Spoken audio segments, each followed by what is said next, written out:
was going to second it as well. Thanks. So that was moved by Commissioner Martin and seconded by Commissioner Grimm, if that's okay. Commissioner? Okay. All those in favor, please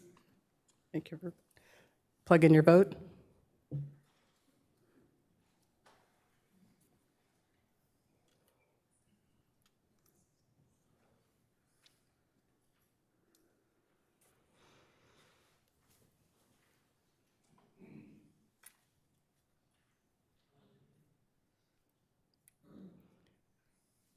And that passes.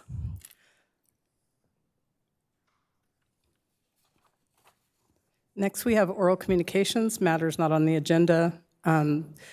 The public is welcome to address the Planning Commission on items not on the agenda tonight, and you must submit an oral communication slip to the Secretary of the Commission.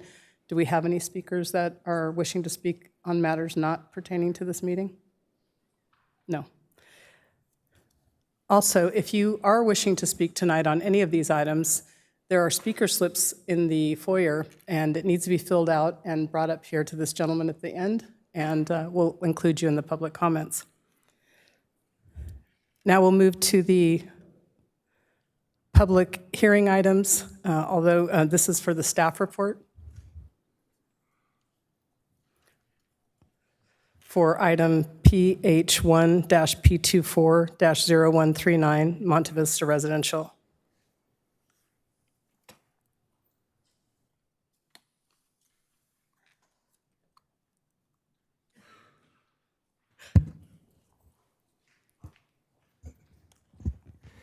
Thank you, Chair DeJesus and members of the public and other planning commissioners.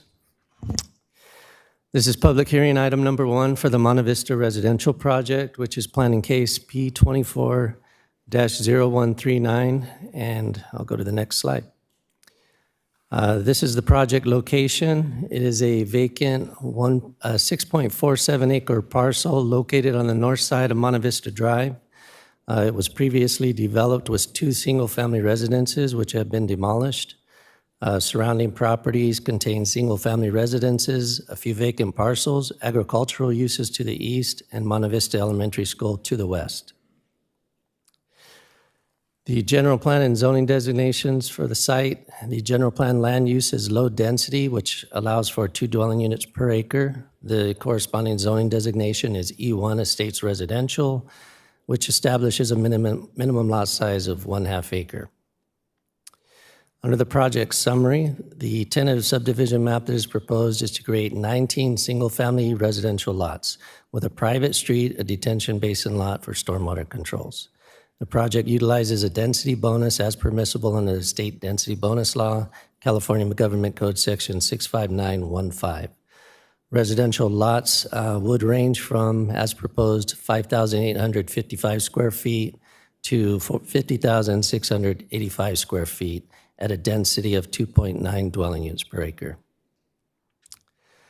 As far as state laws and SB 330, which is part of the Housing Crisis Act, the applicant submitted the entitlement application for this project with a preliminary application under Senate Bill 330.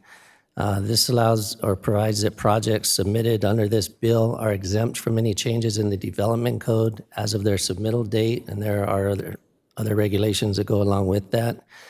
But SB 330 does prohibit local agencies from denying projects that comply with all objective development standards or conditioning such projects in a manner that would reduce their density unless the agency makes written findings supported by a preponderance of the evidence that the project would have a specific adverse impact upon the public health or safety or violate specific state or federal law, and there is no feasible method to satisfactorily mitigate or avoid the adverse impact other than disapproval of the project or imposition of a condition that reduces its density.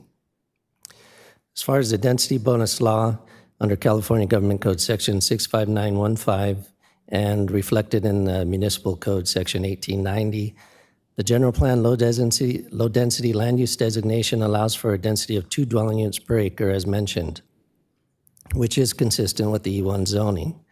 At 6.47 acres, the site would be eligible for 13 homes based on the base density under the general plan. The project proposes to build 19 units at a density of 2.93 units per acre. Since the project would provide 2 affordable housing units, which is 15% of the base density, designated for very low-income households earning no more than 50% of the area median income for San Diego County, the project qualifies for a 50% density bonus, 3 concessions, and unlimited amount of waivers pursuant to the state density bonus law and Vista's municipal code. The 50% density bonus results in a total of 20 units being allowable, whereas the project is proposing 19. And then the equation is shown there, where if you add 13 plus 50%, you wind up with 19.5 units, which is always rounded up under state density bonus law. Regarding density bonus concessions and waivers, the project has allowed 3 concessions for the project to deviate from the E1 zoning standards for reduced side yard setbacks within the lots, 5 feet instead of required 10 feet as the site is designed.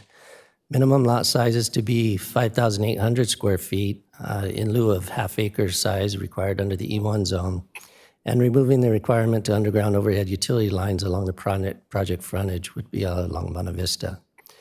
Under the state density bonus law, unlimited waivers of any development standards must be granted that would otherwise physically preclude the project from being constructed as proposed. The project also requests 1 waiver for the front setback requirement to be reduced to 40 feet from the center line of the street, where 50 feet from center line of the street is required per the E1 zone. This slide shows the site plan and the configuration of the home layout, the location of the detention basin near Monte Vista Drive, which would be on the southwest corner of the project site. It depicts the 19 lots and conceptual location of the floor plans or the pad for the homes. The project would provide a 40-foot wide private street, which would provide for 2 lanes of travel and sufficient width for parking on either side of the street. The detention basin would control stormwater flows from the project site. A total of 4 off-street parking spaces are included for each home for a total of 76 proposed parking spaces. That number does not include 15 plus spaces that could be accommodated along the private street, as well as a few of the homes at the end of the cul-de-sac area have longer driveways where they might be able to contain 2 or 4 extra vehicles in those residences. As far as the project floor plans, there are 3 floor plans proposed. All feature 4 bedrooms. 3 homes are designated as Plan 1, and they are approximately 2,700 square feet. 8 homes are under Plan 2, which include an ADU. That entire structure is approximately 3,000 square feet, and there are 8 homes that are under Plan 3, which include an ADU that is 3,294 square feet. So as mentioned, 16 of the 19 homes would include ADUs. ADUs under state law are processed through a ministerial review, and they come in straight for building permit when they're proposed for construction. Project elevations are shown here. These are 2-story residences with an enclosed 2-car garage. 3 variations are proposed for the home exteriors, consisting of farmhouse, transitional Spanish, and Spanish ranch designs. Exterior design elements would include S-style roofing, faux shutters on select windows, varied color schemes, enhanced siding in select locations, and decorative light fixtures. The residences would be approximately 30 feet in height. Under considerations for the project, the land use and community identity element of the general plan identifies specific goals intended to protect community character, provide for quality design, and to provide a variety of housing types that will provide for the diverse needs of the city's residents. The proposed project fulfills these goals by contributing to the range of housing types within the city's overall housing supply that will support a variety of income and age groups. Under zoning conformance, the development code identifies the requirements for permitted uses, including building heights, setbacks, lot coverage, and utilities under the E1 zone designation. As discussed in the zoning conformance section of the project staff report, The project would be consistent with the zoning designation of E1 as applicable, accepting the 3 concessions and 1 waiver allowed under the state density bonus law. As further detailed in the project staff report, the project is consistent with SB 330 and the state density bonus law. Under environmental review, Helix Environmental Consulting completed a comprehensive environmental evaluation of the project as documented in the Monte Vista Residential CEQA Guideline, Section 15183 Environmental Review Checklist, completed April 2025. This analysis concluded that the proposed project is consistent with the analysis performed for the general plan in the program EIR. As determined by the analysis, the program EIR adequately anticipated the described impacts of the project, identified mitigation measures to reduce potential impacts to the extent feasible, and the project would implement these mitigation measures as applicable. The analysis further concluded that the project qualifies for an exemption from additional environmental review and that all the required findings can be made in accordance with the CEQA guidelines, Section 15183.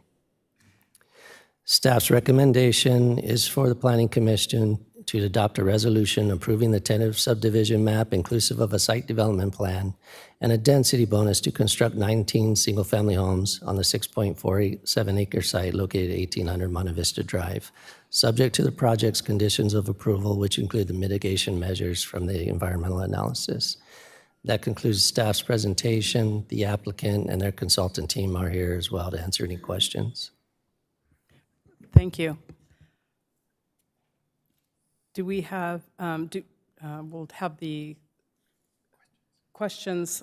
Do we have any questions from the commission to staff regarding this item?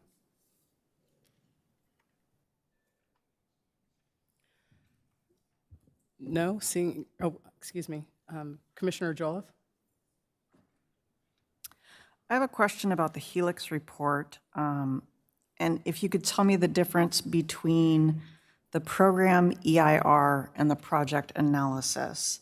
The program EIRs sometimes report significant but unavoidable impact, and then the project analysis concludes no impact. Can you tell me about that?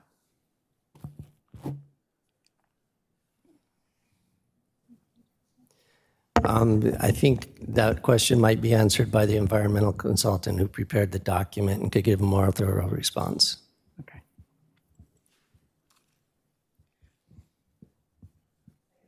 Thank you. If we could have them up. We'll get them up in a moment. I do have a question as well. I just want to clarify. Thank you, first of all, Chris, for the slides including about the density bonuses. I know we have a public here that's very interested in this item, and it's important to note what the state's rules are and how we have to comply. You did say that the E1 zone is half-acre lots, but these are going to be around 5,800, and that's part of the concessions that they got with the state's allowances. Am I understanding that correctly? That's exactly correct. Thanks. Okay. Commissioner Jolliffe, do you have anything else? Okay, thanks. Then I would. Do we want her to answer the question? Yeah, I would like to get the presentation. If we or does anybody want to speak from the project? Are you with the environmental, the EIR? Please come forward. Can you come up forward, please, to the mic and say your name, and that way we can have you on the record. Thanks.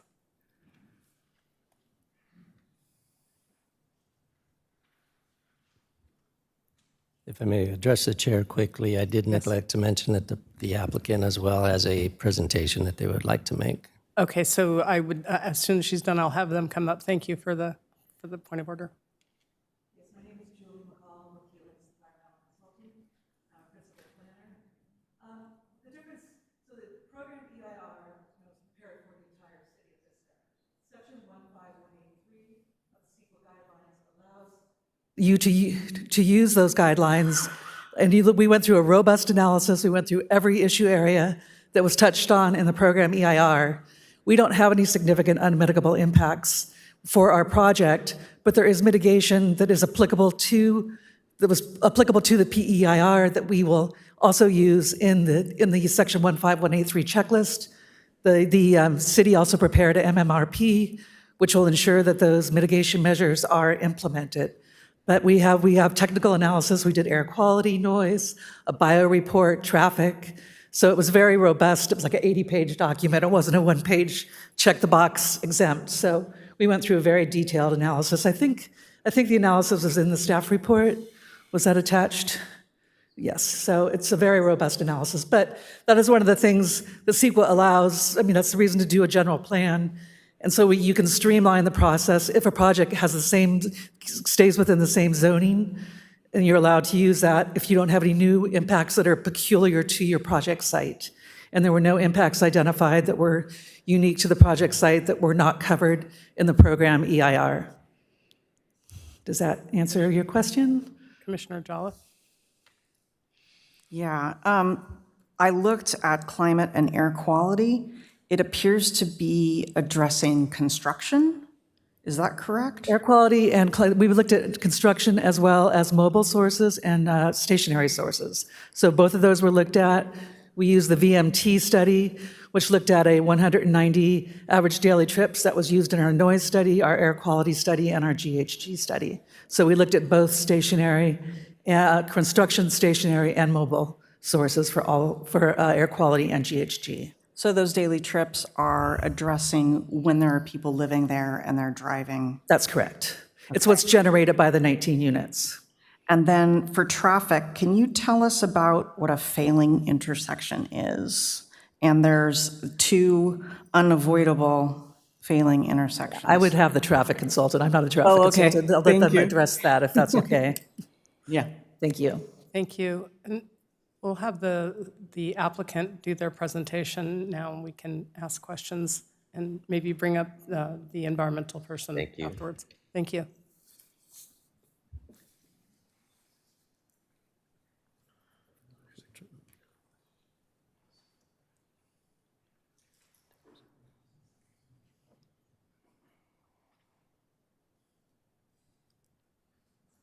Do I push them? Yeah, it's going to come up in a second here, and then we just the big arrow. While we wait, I'm Jeb Hall. I'm Senior VP of Forward Planning and Land Development, and this is Carlos Bonilla. And I'm Carlos Bonilla, Project Manager. Just like to thank Joe Vaca and his staff and Chris Winters for doing a great job on this project. Very timely review. Really appreciate that.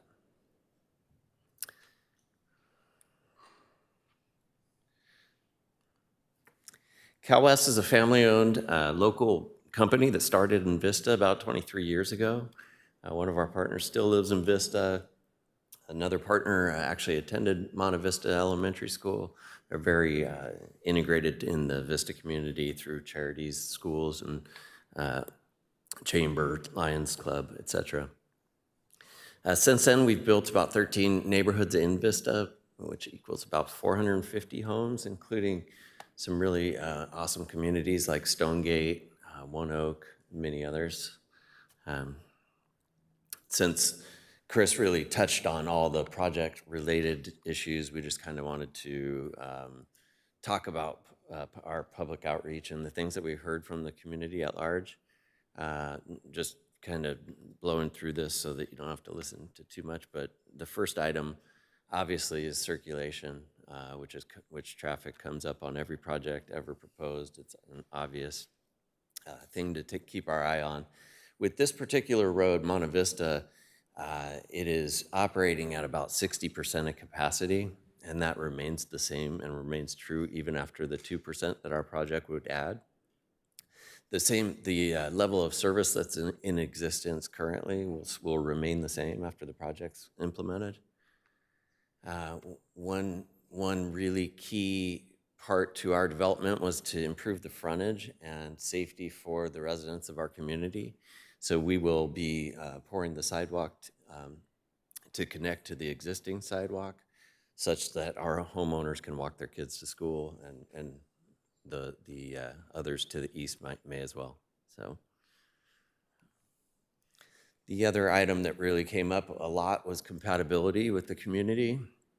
And as Chris talked about, this is Zone E1. To the west is the civic activity, which is obviously Monte Vista Elementary. To the west is Western Cactus, and further on into the county of San Diego and their zoning. But to the west, well, we'll get into what is existing in the housing element as well. Again, as we started our land planning for this project, we really looked to the housing element and what's happening in Monte Vista to the west. Multiple redevelopment opportunities are occurring, and it also leads into the downtown specific plan.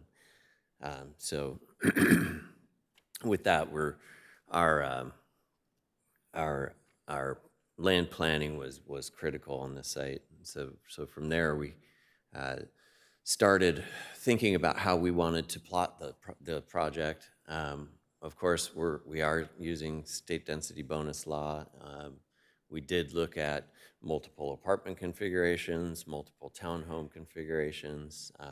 There is a law that is AB 1287 that allows double density bonus. So we were looking at a much more dense project at one point, but of course, with the compatibility issue, we just decided let's stick with single family homes. And as Chris mentioned, we could have plotted 20, but we've plotted 19. We at one point had underground water storage, but decided to do the above ground water storage to buffer the western property edge. This is really just a project that is focused on becoming or being attainable workforce housing. I think this new collection of homes will fit really well into the neighborhood. It really provides the opportunity for home ownership, and it really serves the middle class. We feel like the housing cycle has just been kind of broken, as you guys are aware of. There's just not really many options for move-up buyers. In our outreach, we focused highly on what was desired in our floor plans, which were designed by Bassini and Lagoni. And many times people came up with the multi-generational living concept, which is what we've incorporated here. A lot of families are having their young ones move back in, and of course parents are getting old, and so JADUs are very desirable in the marketplace. So that's kind of the concept that we're bringing. As you can see by the elevations, we've spent a lot of time working on the color schemes and the architectural elevations. Street scene's going to be awesome, as is all of Cal West's other projects in Vista. With that, the edge conditions is something that I thought I'd just touch on. Again, I mentioned that the detention basin is located on the edge condition between Lot 19 and Monte Vista Drive, so it provides a good edge buffer. There's a great parkway that will be lushly landscaped along Monte Vista Drive, and all the slopes facing Monte Vista Drive will really be planted nicely to try to screen as best we can on edge condition. On the west is the Monte Vista Elementary School. There's just a great horizontal and vertical separation away from the school. We've planted this westerly facing slope again with lush landscaping. We have a V-ditch to catch all runoff off of that slope. And of course, there'll be privacy fencing for the homes along that edge condition where the school is located. And with that, we obviously know that, change is super scary for people. And you can tell that that's true with how full the chamber is tonight. So, we are confident that we're going to provide a very high quality development here. We've done a lot of thoughtful planning on this, and we're confident in our ability to deliver a great project and compatible with the neighborhood where Vista families can live and thrive and grow and contribute to the community. So with that, we ask that you follow staff's recommendation and approve the project. Thank you, guys. Thank you. Appreciate If you it. don't mind staying, but I'll see if the commissioners have questions for Okay. you. We'll start with Commissioner Martin. Thank you. Thank you, Mr. Hall. Appreciate that. Of course. I had a question about the open space and the placement of it on two private lots.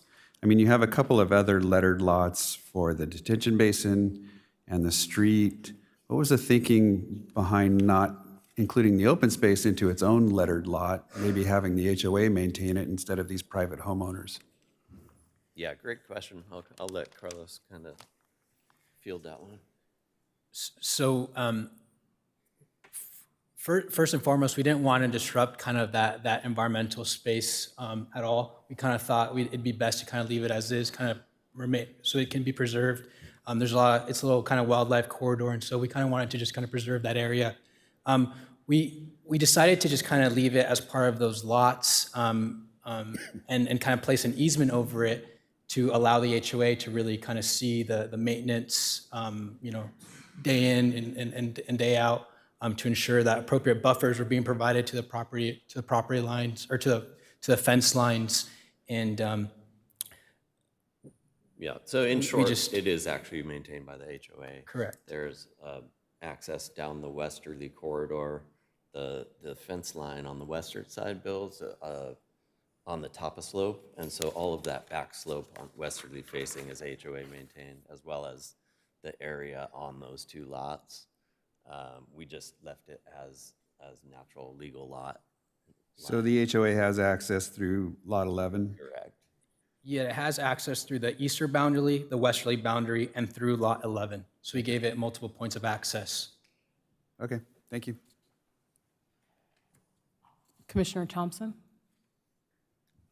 I just wanted to follow up on what you said. So you could have proposed a giant apartment building with hundreds of units, but you chose to do a lower density option because you wanted it to fit the neighborhood, right? That's correct, yeah. Okay. We're really focused on kind of the transitional nature of the project site planning.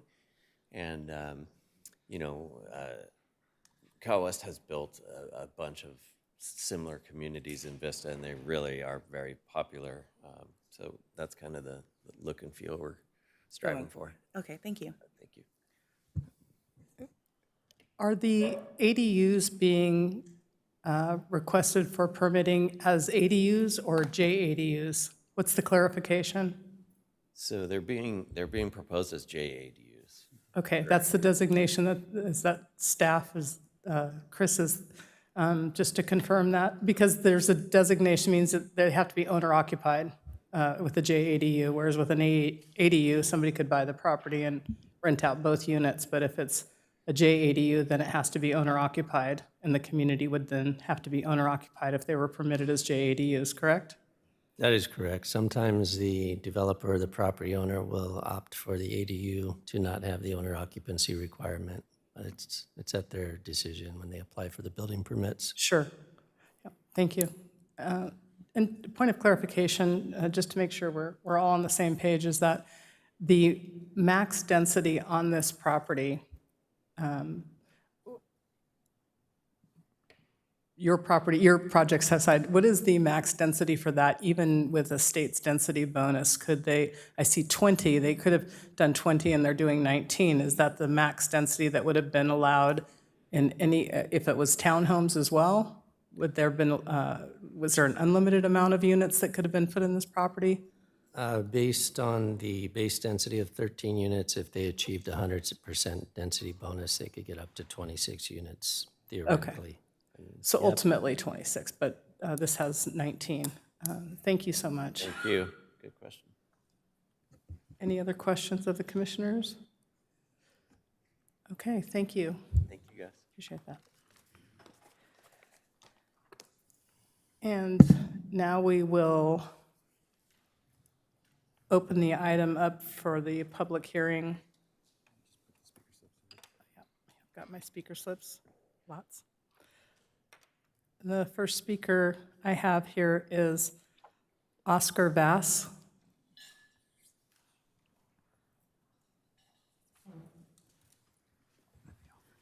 Madam Chair. Madam Chair, just a reminder to remind the audience when they fill out the speaker slip that they have a 3-minute time frame, and I will actually have the timer on just for purposes of organization. Thank you for the clarification. You have 3 minutes, and there's a little light that'll go off there if you. Yes, thank you. Good afternoon. I respectfully express and submit my strong opposition to the proposed Monte Vista housing development.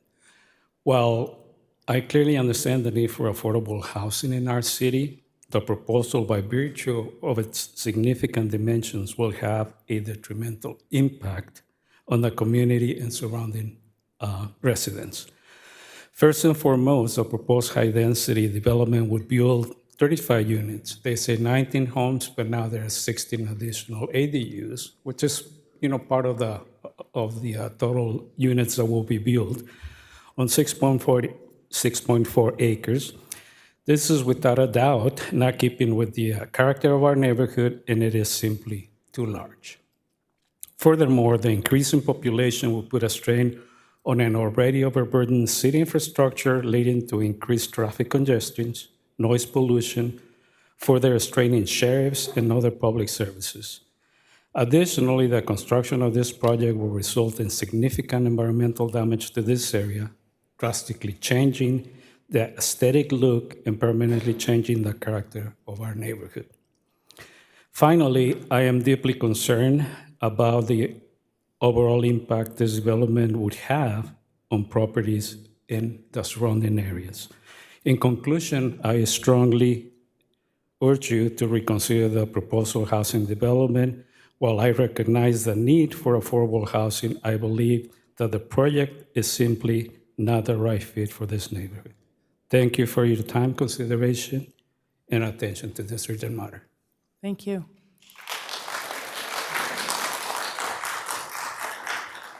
Our next speaker, Jacob Aldridge.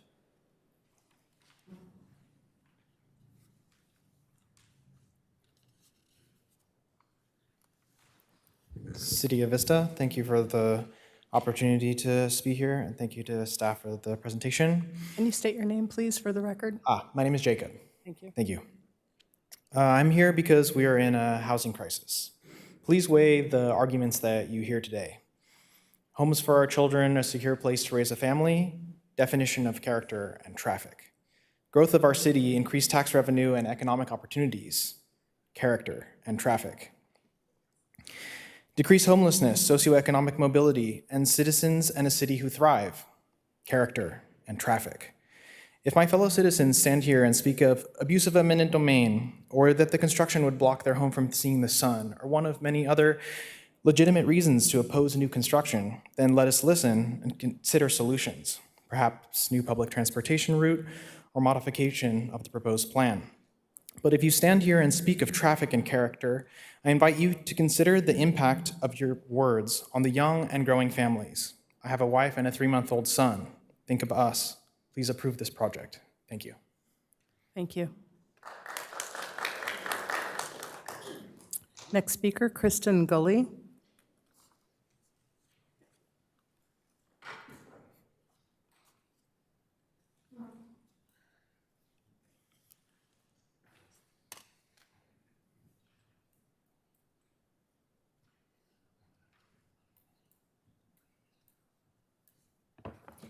Sorry, I'm a bit slow on a slope. My name is Kristen Gully, and I live near this proposed development, and I'd like to speak in favor of making some changes to the plan or perhaps even nixing it altogether. And my primary concern to you today is with traffic. I agree with the gentleman before me that we do need more affordable housing. I have a young daughter. I get it. I really do. But I drive past Monte Vista Elementary School multiple times a day, and it's scary out there. We have parents behaving badly, let's put it that way. And I don't see that at the other elementary schools in the neighborhood. I really fear for the kids and the parents' safety in this area. We heard that this project will have 19 units plus the ADUs. That's actually 35 units. And I know we heard that they chose a lower density and went with single-family homes, and that's great. But when you look at 35 new residences, which is really what it is, it's not 19 when you factor in the ADUs, then the traffic study that they did does not account for that. It doesn't take into consideration these 16 ADUs and the traffic volume that this means. The study that we heard Julie McCall reference generates 190 daily trips for this subdivision. But that's only based on the 19 units. It's not based on the 35 units. And as somebody who lives nearby in a multi-generational household, I can tell you that one of the things that happens with a multi-generational household is you get a lot more traffic because you have a lot more care providers coming in if you're talking about elderly people using those ADUs, which you may or may not be doing in this case. So that 190 daily trips that Ms. McCall referenced is actually closer to about 330 daily trips. And that's if all the units are included. That's about 43% difference, a 43% undercount. And that's got some direct safety implications for the students and the staff at Monte Vista Elementary School. It's literally right next door to this project. There are hundreds of kids that are walking and biking and being dropped off right there. And that traffic study doesn't really analyze that school drop-off impact in a meaningful way. It doesn't acknowledge the pedestrian risks that are going to increase with this development. And I think that you also need to take into consideration that Vista has tried in the past to mitigate some of the traffic safety concerns at that intersection. But I can tell you, as someone who's there daily, that there hasn't been a meaningful change there. And with this increased number of units, I really fear for the safety of the kids in that area. There's no mitigation proposed to widen the road, to add shoulders, to add sidewalks, crosswalks, signage, any of that. And so. Thank you. Our next speaker, Keith Andrew.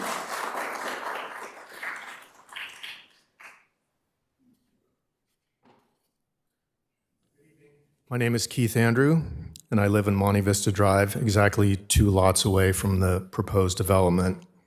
I'm speaking as a resident who asks you to deny or significantly scale back this project. It has clear and documented inconsistencies with the Vista general plan, and has multiple safety risks. So as we now know, the applicant presents this project as a 19-lot development, but it's actually 35, went on to that. And under Vista's general plan land use and community identity element, policy 2.5 explicitly states, ensure that multiple family residential development is sited and designed to enhance the residential character of Vista. It includes amenities such as open space, landscaping, and architectural design that contributes to this character. This is my favorite part, and minimizes impacts on adjacent residential development that is of lower density. So this proposed 35-unit subdivision is not compatible with the surrounding neighborhood, which is defined by large lots and rural character. Second, this project violates policy 4.3 of the same plan, which states, ensure that new and redeveloped projects are designed to improve pedestrian and transit connections and connections to trail and bicycle networks. This proposal offers no such improvements. Instead, it funnels additional traffic into an area that already serves Monte Vista Elementary, a well-known area with severe traffic issues. So severe, in fact, a few years ago, a child and parent were struck by a vehicle in front of the school and had to be life-flighted out. I know this personally because my daughter was attending school at the time. It was on Halloween, and she was pretty upset because the Halloween festivities were canceled. And then for the rest of the year, this poor kid was walking around with a helmet. So it's not about just the aesthetic of traffic. This is like a real issue that the community is kind of traumatized by. Under the CEQA guidelines 15183, exemptions don't apply when unusual circumstances or project-specific risks exist. A high-density project next to a school with a documented serious injury is exactly that. So this is not an opposition to growth or building, it's just an opposition to reckless intensity in the wrong location. The long-term consequences of this project, traffic, safety, infrastructure strain, will be borne entirely by this neighborhood, especially the parents taking their kids to school. It's not going to be borne by the developers of the project, although they say that one of them lives in Vista, but it's going to be borne by the families who live here. So this committee. Thank you. That's okay.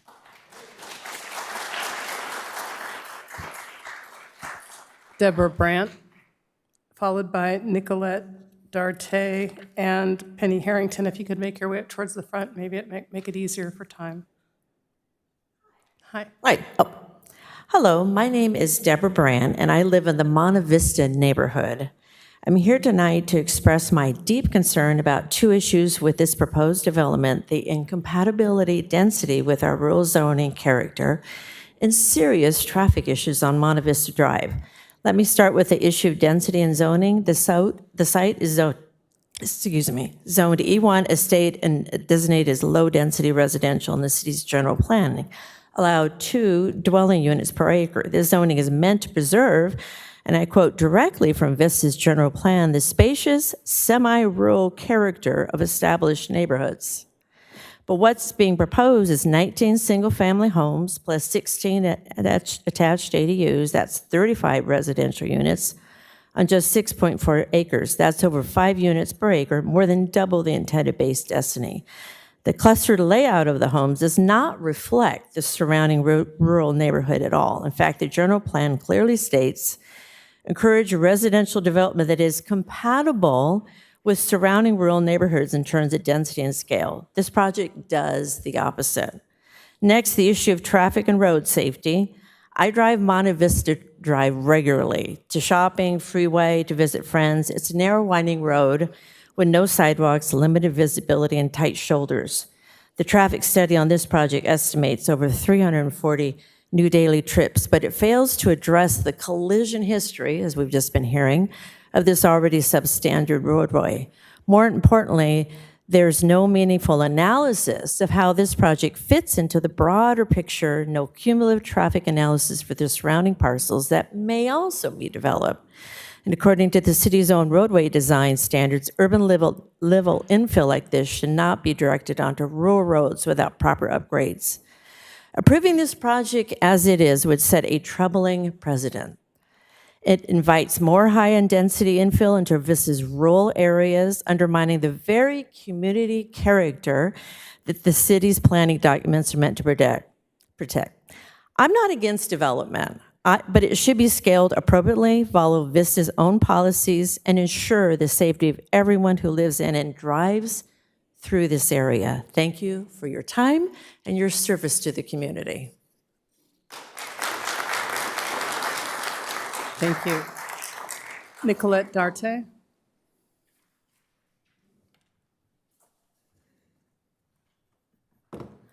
Hello, good evening. My name is Nicolette Dante. I am here to respectfully voice great concerns and objection to the proposed Monte Vista Drive development project by California West Communities. I recognize the need for affordable housing, but this area is not the right fit for this proposed project. I object to the use of the CEQA exemption. The city's own reports show new impacts from this project, including grading, drainage, emergency access risk, and fire zone intensity. These trigger the need for a full CEQA review. Furthermore, the architectural drawings show 16 attached ADUs, effectively doubling the unit count. This misrepresents the true scope and impact of this project. The true total unit reality is 35. I have been in this area for many years and have seen how overburdened current city infrastructure is in this area. This project would have a devastatingly negative impact on safety, fire hazards, wildlife, traffic, the surrounding residents, and the children at Monte Vista Elementary. The children will be at risk and will be playing directly under the edge of the construction area. This area already has heavy traffic, and I have personally witnessed multiple accidents in this area involving children. I don't want to witness anyone else getting hurt due to the increased activity that this project will bring to this area. I recognize that this is simply my opinion, but there being only 2 affordable housing units in this entire project shows to me that the priority is not to provide affordable housing for Vista. I strongly urge you to reconsider the proposed project. I'm sure this proposed project has a home somewhere in Vista, but this already overburdened area is not the right fit for it. Thank you for your service, for your time, and for listening. Thank you. Penny? Good evening, Commissioners. My name is Penny Harrington. I want to speak about the 16 surprise ADUs that were included in the project. These units were not disclosed during the on-site meeting that we had with the developers recently, and they come with 0 off-street parking, despite this site being nowhere near a transit hub. According to the city's own plans and staff reports, these ADUs are included in the project, but the traffic study fails to include them in the trip counts, as has been mentioned, or evaluate the parking impacts. This omission alone should invalidate the traffic analysis. Now, each ADU is a full residence. That means 16 more households, potentially 30 more vehicles, all with nowhere to park. The result, overflow onto Valley, York, Tres Niños Corte, Rangeview, and Monte Vista Drive, residential streets that are already overwhelmed, especially during school hours. Just yesterday, the San Diego City Council took action to close this exact same loophole. They now require 1 off-street parking space per ADU in any area not served by transit because the lack of parking was overwhelming neighborhoods. And ADUs are prohibited on cul-de-sacs in areas with fire risk as well. We're asking Vista to do the same. Further, this project is directly next to Monte Vista Elementary School, and that makes it especially urgent. This is not a theoretical concern. As has been mentioned, a parent and child were struck and life-flighted. I remember that Halloween as well. So the traffic engineer might call this a safety risk, but to us, it's a nightmare that has already happened. So some suggestions. Please require off-street parking for all ADUs, especially this close to a school, or reduce the project density to match the safe capacity of this road network, and revise the traffic analysis to reflect actual trip generation, including the ADUs. Further, we ask for action by the city to mitigate the traffic issues near the school.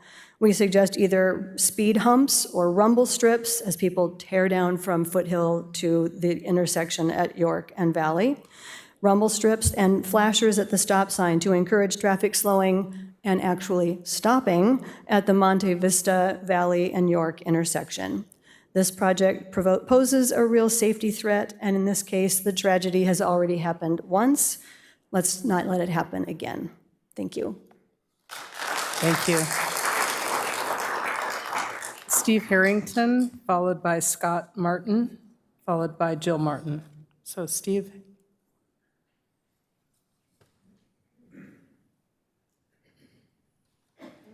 Good evening, Steve Harrington. Good evening, commissioners. That's a hard act to follow. You know, we did meet with the developer. Having sat where you are, I understand the challenges you're faced with. Most importantly, the state is mandating the majority, if not all, of these concessions.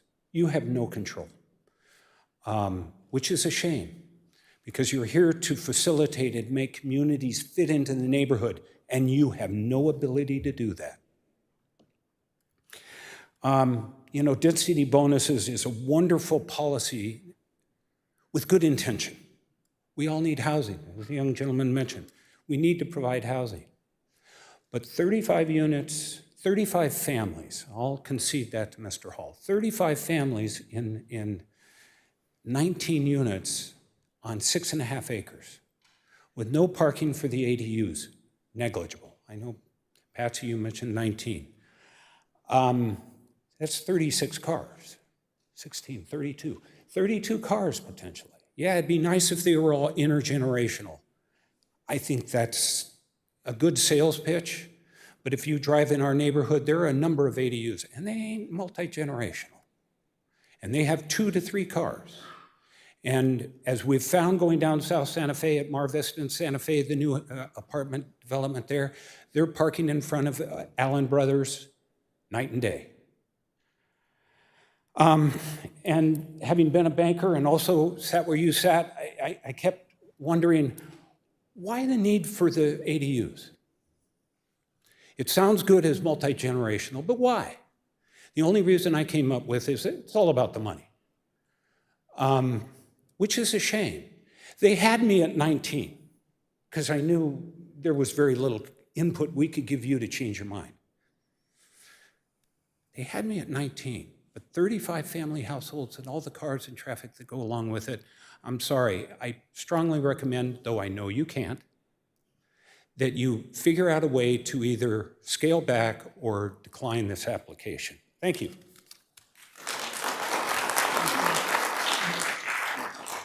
Scott. Yeah.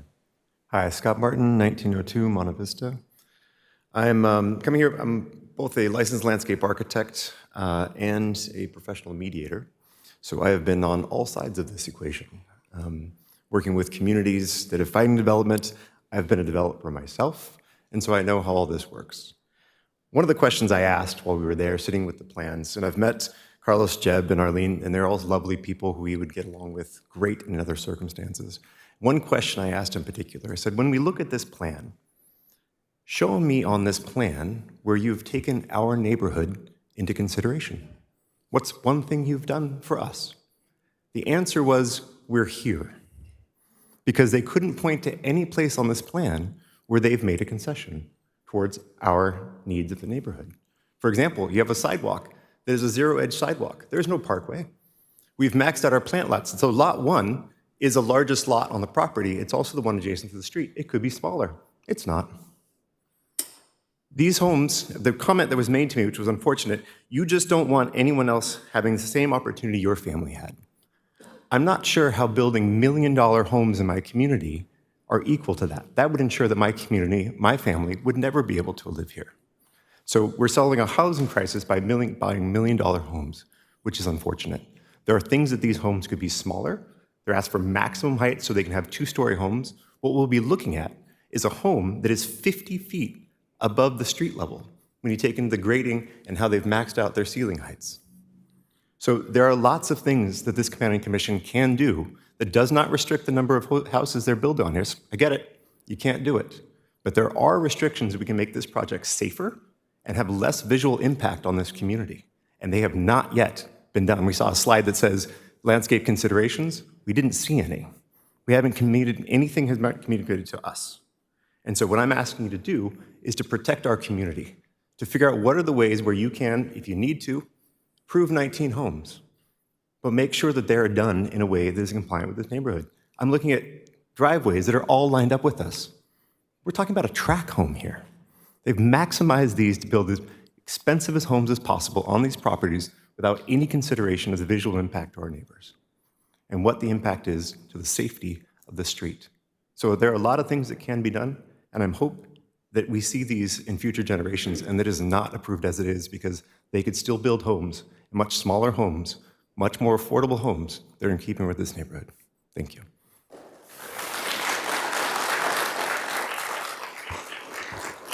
Jill Martin? Okay.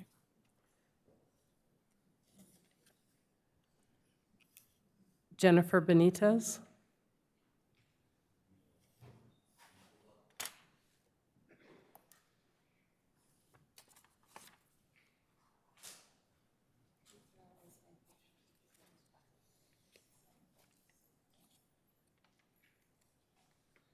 Hi, good evening. I'm kind of new at this, so I'll do my best.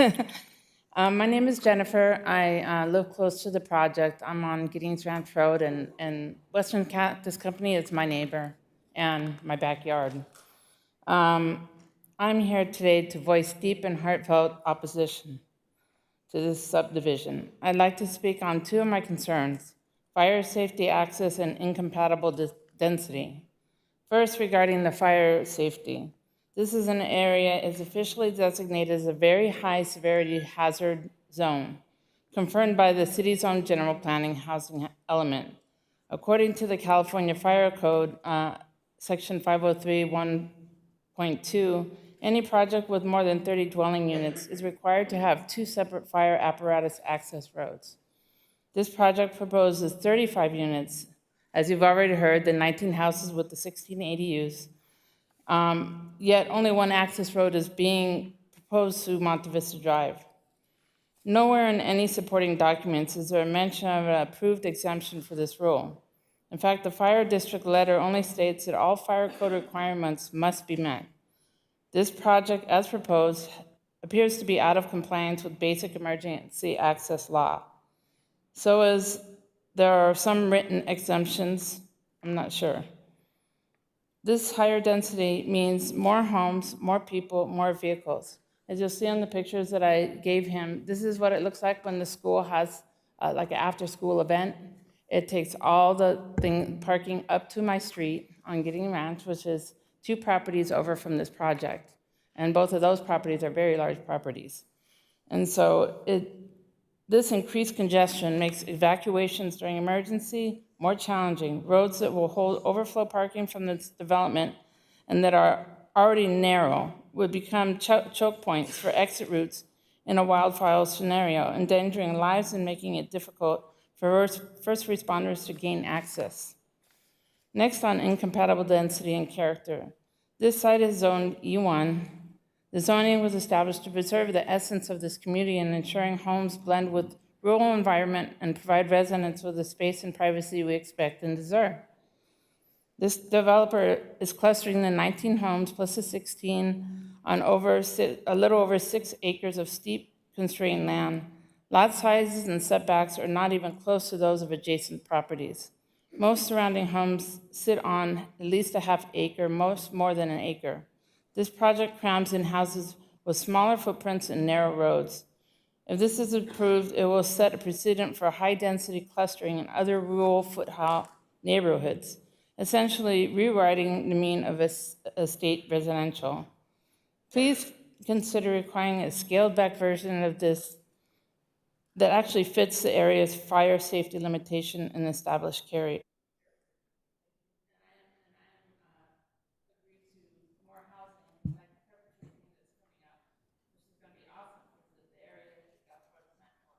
Thank you. Thank you.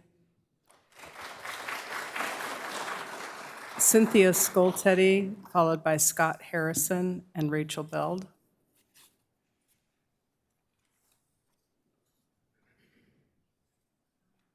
The opportunity to speak. I respectfully keep it short, Commission.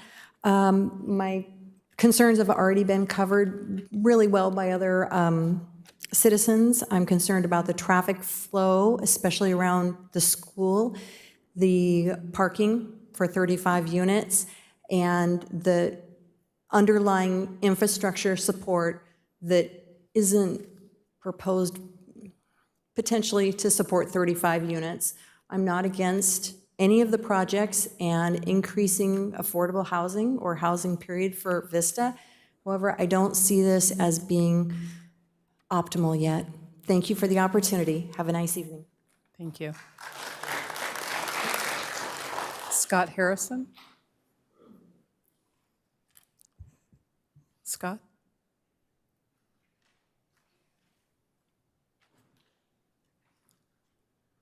Good evening, Commissioners. My name is Scott Harrison. I'm a resident on Monte Vista Drive, and I've lived there for 27 years. And that road has evolved from a nice, quiet, rural road into a freeway. And there's a speed limit of 40 miles an hour in front of my house, and it goes down to 35 just before the school. And at the school, it's 25 miles an hour during school hours. There seems to be no control there at all of what's going on. The traffic is unbelievable. We've had 2 rear-end accidents and one side swipe in front of my house, and the motorcyclists and cars are just out of control.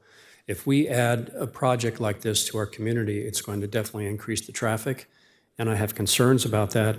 Having been in the fire safety and fire protection business for over 51 years and working with building officials and fire marshals all over the world, I've seen where when we have lack of control over certain situations, such as fire safety vehicles being able to access residential communities properly, we do have issues.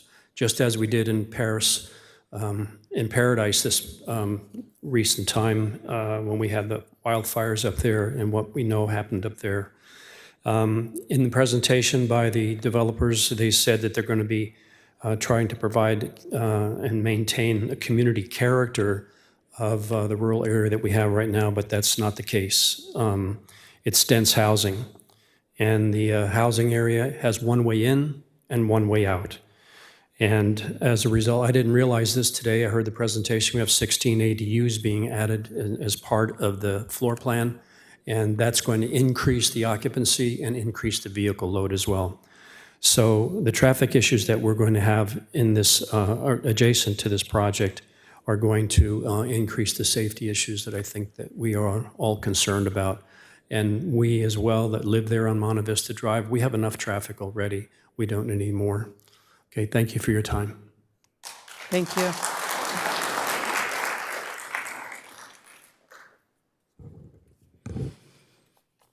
Good evening, Commissioners. My name is Rachel Beld, and I'm the President and CEO of the Vista Chamber of Commerce, and I'm here tonight on behalf of the Vista Chamber Board of Directors to express our support for this project, which includes the 19 single-family homes and the JADUs. I think Commissioner DeJesus had a good question about what the restrictions are regarding JADUs, and I think that would be helpful if we could learn a little bit more about that. But I wanted to just mention that Vista continues to experience a significant demand for housing, especially single-family homes that serve working families, professionals, and longtime residents who want to stay in our community. And this project helps meet that need, that multi-generational aspect, and or the ability to share your home with someone to share their costs. We also understand that this development will improve long-standing drainage issues across that property and into the school, and we think that that is a benefit. And also the improvement to the frontage will be nice. I do believe there's been coordination between the project and the school regarding traffic and safety, and I'm wondering if perhaps that could come up later. But with that, the Vista Chamber is here to support more housing, more affordable housing, and single-family homes. We hear a lot about multifamily projects going in, and this is a single-family home situation, and we're in support. Thank you very much. Thank you. Any more speakers? Good evening, Chair. I just would like to remind the Chair and the audience that we don't clap, we don't boo, we don't hiss, we don't do anything that would influence or create an unsafe space for people to talk. So we have a meeting that's safe, it's inclusive, so we don't cheer people on and we don't boo people. Thank you for that clarification. With all the public comment made, please. Community Development Director, he's been doing this for a long time and he's got some wisdom. With that, I will close the public hearing and ask the commissioners if they'd like to ask questions or if they have any comments.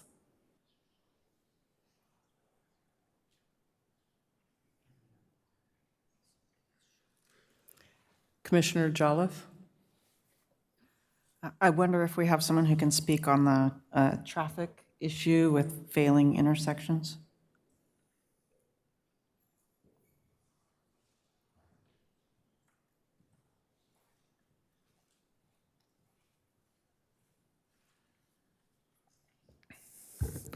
Hi, good evening, Planning Commissioners. My name is Trevor Briggs with CR Associates, the traffic engineer on the project and prepared the traffic analysis that was completed for this project. Just to comment, the project did generate, we coordinated with city staff with regards to what the requirements were for a traffic analysis of this size of project based on the city's transportation analysis or impact analysis guidelines. And the project generates less than 400 daily trips. As such, it would be subject to a focused traffic analysis, a local transportation analysis. And the extent of the analysis was to look at the roadway of Monte Vista Drive along the project frontage and the project driveway. We did look at the analysis and we evaluated that the project, with the addition of the project traffic on Monte Vista Drive, the project would operate an acceptable level of service.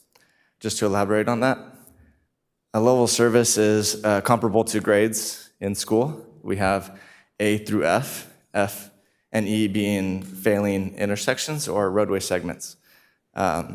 The roadway segment and the intersection, the driveway, both operate at level service B, and that would be considered an acceptable level of service. So in coordination with city staff, this is our determination for traffic impacts with regards to the project. And if I may, I'd like to just give you some additional perspective for your consideration in regards to traffic, safety, congestion. We actually met with the principal and assistant principal of the school. They are very aware of the congestion that occurs in the mornings at pickup, and in the afternoons, with the drop-off and pickup. We understand there was a tragic accident that occurred a few years ago. That family was jaywalking. They were crossing the street where they were not supposed to. A fence has since gone up in that location. Our project is also going to be improving the frontage of Monte Vista, and so we'll be widening that roadway. There's also an existing school sign that kind of shows your speed as you're driving past it. That's actually not currently operating. In our improvements, we're going to be kind of addressing that item as well. So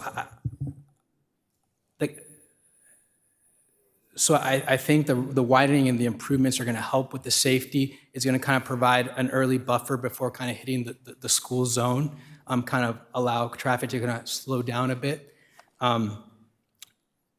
And there's alternatives such as striping, if that can be done to kind of help bring attention to any speeding traffic, approaching the school, which is not currently implemented, but we'd be open to participating or assisting with that as well. Commissioner Jolliffe, do you have anything you want to add to that? Yeah, there was mention of 2 unavoidable failing intersections in the report. Can you speak to that?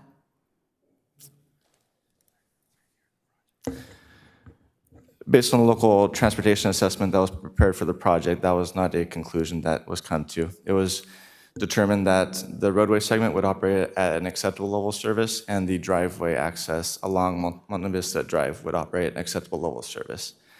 When a intersection operates at an unacceptable level of service, that's when we come in to provide recommendations to improve the level of service. But if it operates at an acceptable level of service, there would be no determination to provide improvements at that point. Okay, that's what was in my packet. So. And just, Commissioner Martin? yeah, just for clarification on that, when you were looking at the traffic issues, you were not finding any failing intersections in the vicinity of the project site, were you? No, not based on the focus traffic analysis.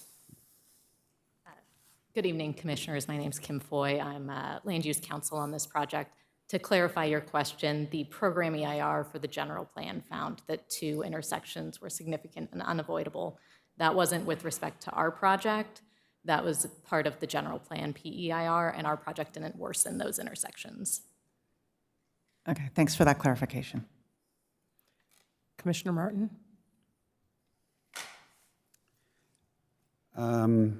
Yeah, I'll start with a question to Mr. Winters.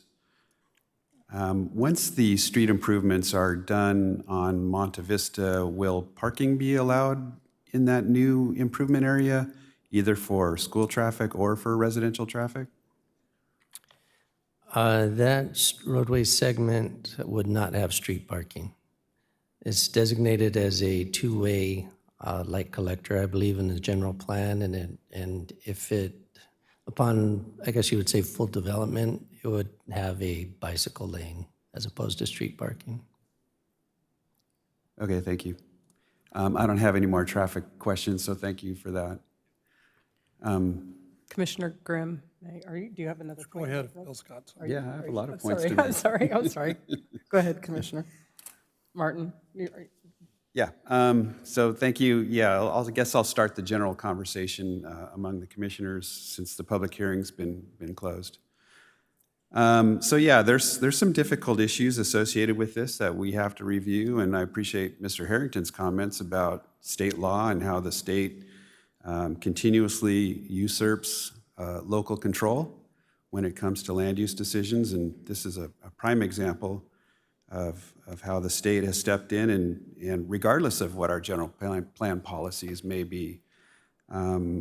So when it comes down to the density of the 19 dwelling units, SB 330 pretty much ties our hands on that, and you know, there's not a lot that we can do. The bigger concern that I'm hearing, and also was a concern of mine, was the the number of ADUs. And so the question is, well, is there something that we can do about the ADUs?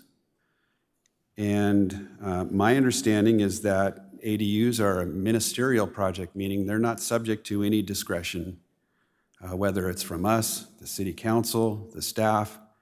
They are done through a ministerial effort. And so, yeah, there's limited opportunities for us to address the ADU issue as well. And certainly parking is a big part of that. And so one of the questions that I had with respect to parking is we've got 2 garage spaces for each unit. We have 2 driveway spaces for each unit. We have a limited number of street parking spaces available for the ADUs.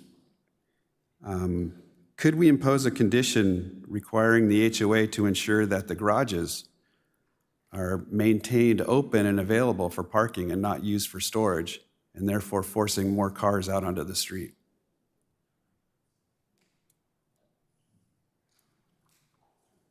If I could just back up a little bit, I wanted to provide a little bit of background about state density bonus law, and I should introduce myself first.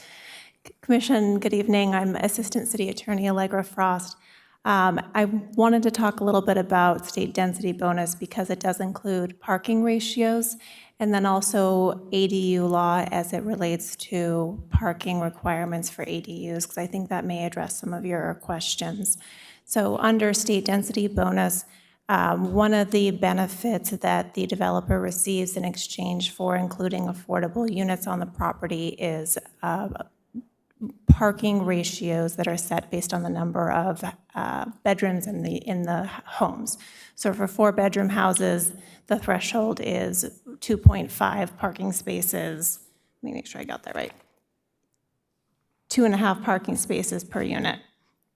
And the city's ADU ordinance generally requires 1 parking space per ADU. However, there's waivers and exceptions for when parking spaces are not required for an ADU. And one of those is when the ADU is within the footprint of the building. So in this case, the ADU is located within the footprint, so we would not be able to require parking. That being said, if you do the math, 2.5 parking spaces for density bonus, plus 1, if we had been able to require that, would have given you 3.5 parking spaces. They're providing 4 parking spaces per site, per house.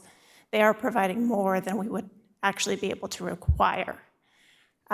So I wanted to provide that context before I addressed your question about the garage, because they could also convert their garages to ADUs. And I wouldn't suggest imposing condition that essentially would be overridden by ADU law. Thank you for that clarification. Commissioner Grimm. Yeah, thank you. Commissioner Martin and Mr. Harrington again said a lot of what I was going to say, so I'll keep that section of it brief. But essentially, the state legislature has been looking to provide affordable housing ever since probably the 70s or 80s, and they've had tried numerous programs over the years. And some of them worked pretty well, others didn't, and a lot of them, particularly projects that weren't very good, ended up getting denied at the local level. So at that point, they decided, well, we're going to take local control away. So that's essentially what happened. Then they introduced the accessory dwelling unit ordinance, which actually has worked, I think, fairly well, because you get them spread out periodically and you don't see too many, and generally they're on pretty big lots. Problem here is you've got 19 lots with 16 of these accessory dwelling units, which essentially turns an R1 zone into an R2 zone, basically. So what the state is kind of doing is dipping in. I think the feeling is, well, they got plenty of land in the R1 zone, so we're going to dip into that and provide all these bonuses and take some of those rights away. And that's, you can argue that either way. But I think that's kind of the history of it. But with that said, I do want to say that there are, and I was again concerned about parking like Mr. Martin was, that, you've got garages that are probably going to be filled. That's going to take some of the 4 parking spaces per unit down to 2.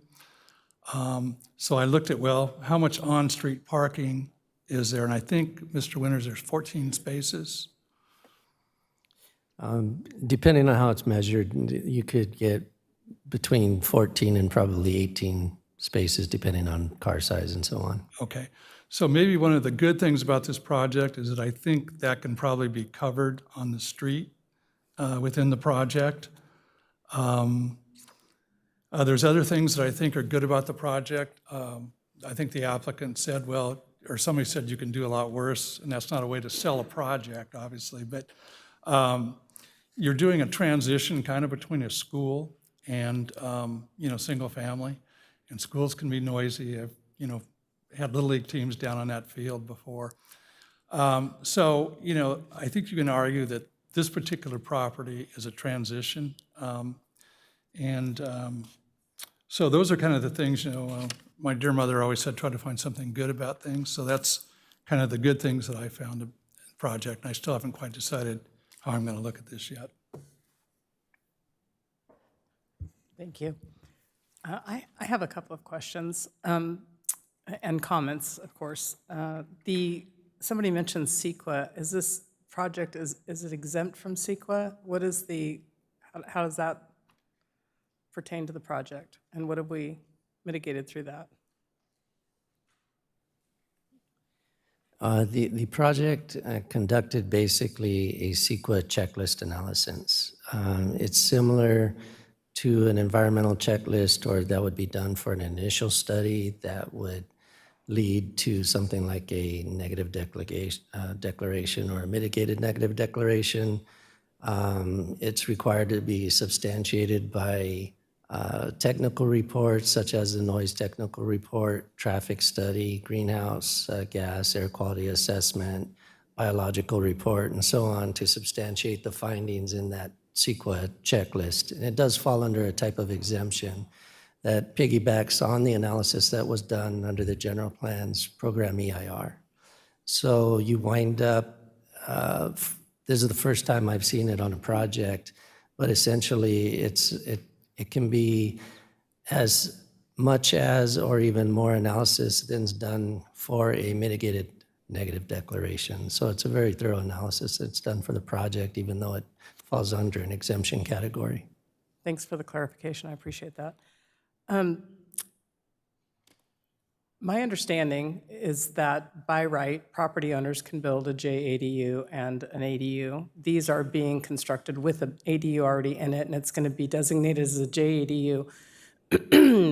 Can the developer in their HOA laws keep the designation of JADU, or because the state has a by right for property owners to be able to build one of each, can we ask the developer to put that language in their HOA so that there's not the opportunity to convert the garage to an ADU when they have an existing ADU within the 4 corners of the property? If I understand your question correctly, I think you're asking if we could coordinate with the HOA or put something in the CCNRs to prevent that, and the answer is no. Right. I think I knew the answer, but I just wanted to make sure that we were clear here that whether these were single-family homes by themselves, that the property owners would have the right to build both an ADU and a JADU regardless of whether we can't prohibit those. That's a right of a property owner. So I just, clarifying that, I think having these properties built that already have an ADU in them will help first-time buyers and other buyers that are moving up to share that cost with a family member that might want to move in. So I like the idea of having both of the units together, but I also understand the frustration of the neighborhood in that we can't count the cars and the traffic of the ADU, again, because of the state tying our hands to do that. So as I sit here as a commissioner, as part of our community, our hands are tied by the state telling us what we can and cannot do in our zoning and what developers have allowances, that if it's within that project scope to do, and all of these items that the developer is proposing is within the zoning allowances, within the state's allowances. And if we turn this down, if we, regardless of whether it's how right it is to do that or not, that we subject ourselves to litigation for every developer that wants to come in and do something that they have the same, that they're allowed to do. Those allowances exist for them by states. The state's allowances, our hands are sort of tied, so we look at the project. And in my opinion, I appreciate the developer not putting in as many units as that they were allowed to do by the state's density bonuses. The parking is sufficient for the units, and we can't do anything. We really can't stop or count the ADUs in there in the traffic studies because our hands are tied. So to that end, I think the project fits within the allowances and the aesthetics of the area. Commissioner Thompson. Can you advise, they said it was currently at 60% capacity and this would add 2%. So even with doubling it, it would add like 4%. What's the maximum allowable? It said like 60% capacity in the presentation.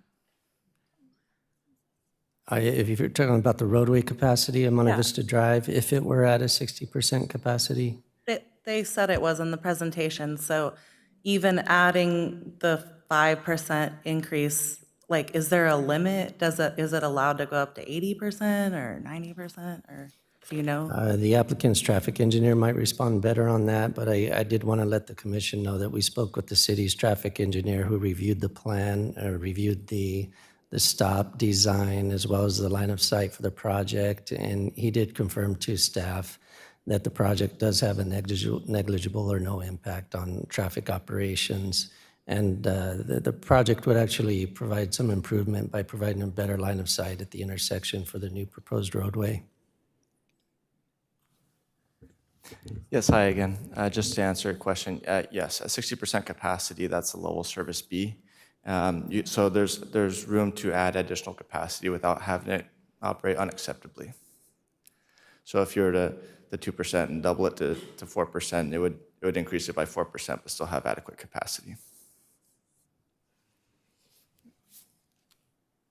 Thank you. Certainly. And then it seems like the major issue regarding traffic is the school kind of traffic times. Would the traffic fall more under the school to provide like adequate parking for the parents of the school versus a side development?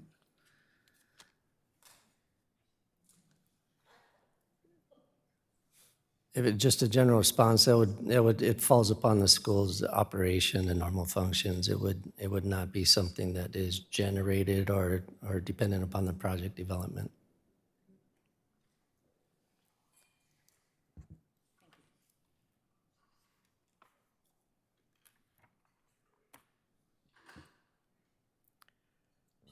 Any more comments? Would anybody like to make a motion? Oh, did you have a comment? I'm sorry. Did you want to make a comment or? Okay, my apologies. Commissioner Jolliffe. I want to thank everyone who came out tonight because it is a public hearing and this is democracy and we want to hear your voices. And I hope that you'll all stay engaged. I absolutely hear the traffic concerns, the school concerns. I live off South Melrose and my kid walks to RBV, so you might be familiar with that area. That's not fun. And I've tried to speak up for lower speed limits and I didn't get my way. I do think one of the concerns here that is traffic related is there's no bus on this street. There's not a consistent sidewalk or bike lane. And this is not near anywhere, right? The nearest grocery store is 4 over 4 miles. The Sprinter Buena Creek Station is 1.7 or 1.9, depending on how you go to get there. So this is urban sprawl. I would love to get away from urban sprawl. Transportation is the largest source of greenhouse gases, and road traffic is a major contributor to air pollution. Air pollution is associated with asthma. So there are public health reasons that this is not a direction we would like to go. And I'd just like to say that. I would like to get away from urban sprawl. I would like to keep us safe and healthy. So that's just my comment. I know that we have these state laws, but I wanted to let you know that that's how I feel. And thank you for being here. Thank you for speaking up. Commissioner Thompson? Oh.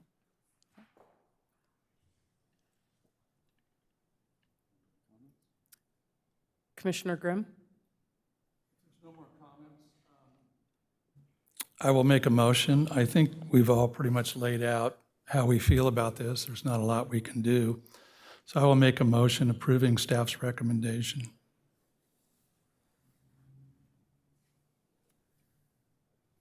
I'll second it. The motion has been moved by Commissioner Grimm, seconded by Commissioner Martin. Please cast your vote.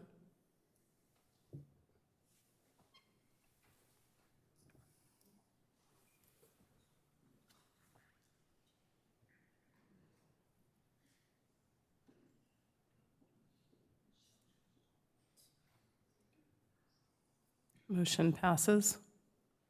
Moving on to the next item. But before I do that, I want to thank everybody that came out for that as well. I'm echoing Commissioner Jolliffe's. If you're welcome to stay, there's more development on the agenda. Item. Okay.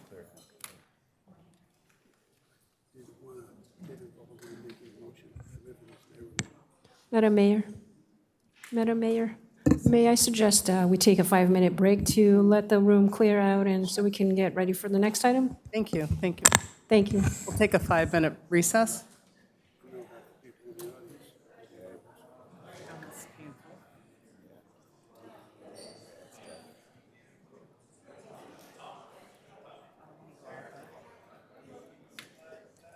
Well, good. So before we get into the EDR items, can you kind of explain what the process is, that we're not going to be voting, we're not taking any final action? Okay, and that's what we're doing next. No, we have one more public hearing. Yeah. And then after that, we're going to go and we're not taking any action on that. We're just discussing. I'll get it. Yeah, I might need you for like Yeah, 3 you're more doing- meetings, and I'll be you're okay. doing great. Oh, you're super nice. I know that. But I'm going to try. You're doing great. I don't want to smile too big right now because I know I was pissed off.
Calling the meeting back to order. Just as a reminder, this public meeting, we ask that there's no clapping, no booing, no hissing. We keep it civil, let people have their opinions, and if you could abide by that, we'd be really grateful. Thank you. Next up is item PH-P24-0311, Keratas Village. We have a staff report. Thank you, Chair and Planning Commissioners. This is file number, I think you said it, P24-0311 for Keratas Village.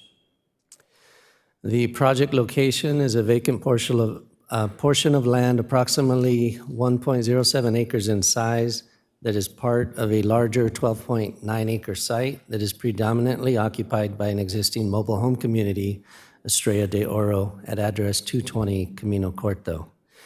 Surrounding land uses consist of a combination of multifamily residences, duplexes, single-family homes, and the mobile homes within the mobile home park. The general plan land use designation is MD for medium density, which allows for 10 dwelling units per acre. The current zoning is MHB for mobile home park, which under the city's development code has a corresponding density allowance that with the general plan designation. So in this case, it would be 10 dwelling units an acre consistent with the general plan. Under the project summary, this slide shows the overall layout of the site development plan. It's to construct 100% affordable housing development consisting of 24 apartment homes on the site.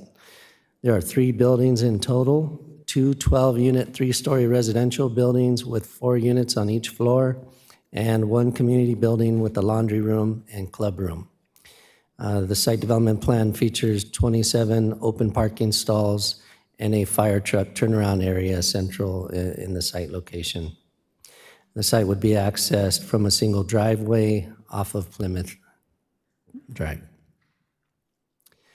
This is also an SB 330 project.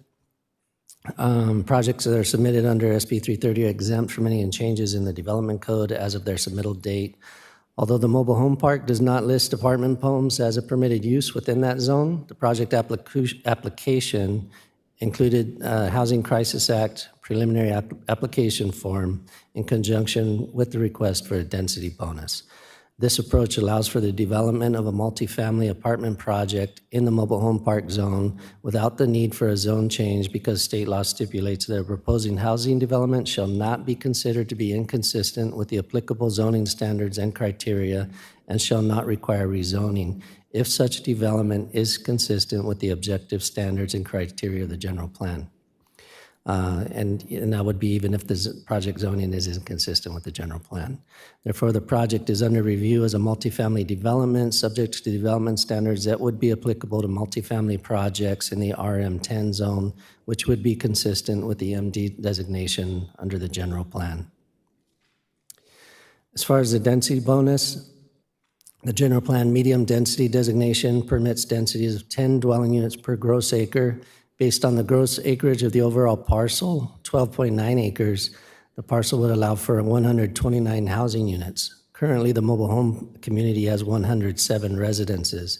Adding 24 apartment units would total 131 units, which would be a density of 10.15 units per acre. Because the project is 100% affordable housing development and located within 1/2 mile of a major transit stop, no maximum controls on density may be applied to the project pursuant to state density bonus law. Therefore, the 2 units in addition to the 129 base units would be permissible as a density bonus, 1.5%, and the project would be considered consistent with the general plan. Under the density bonus law, the project is entitled to 5 concessions and unlimited waivers. The following 5 concessions are requested for the proposed project. For the laundry room, the project may construct a common laundry facility instead of providing laundry facilities in each apartment home.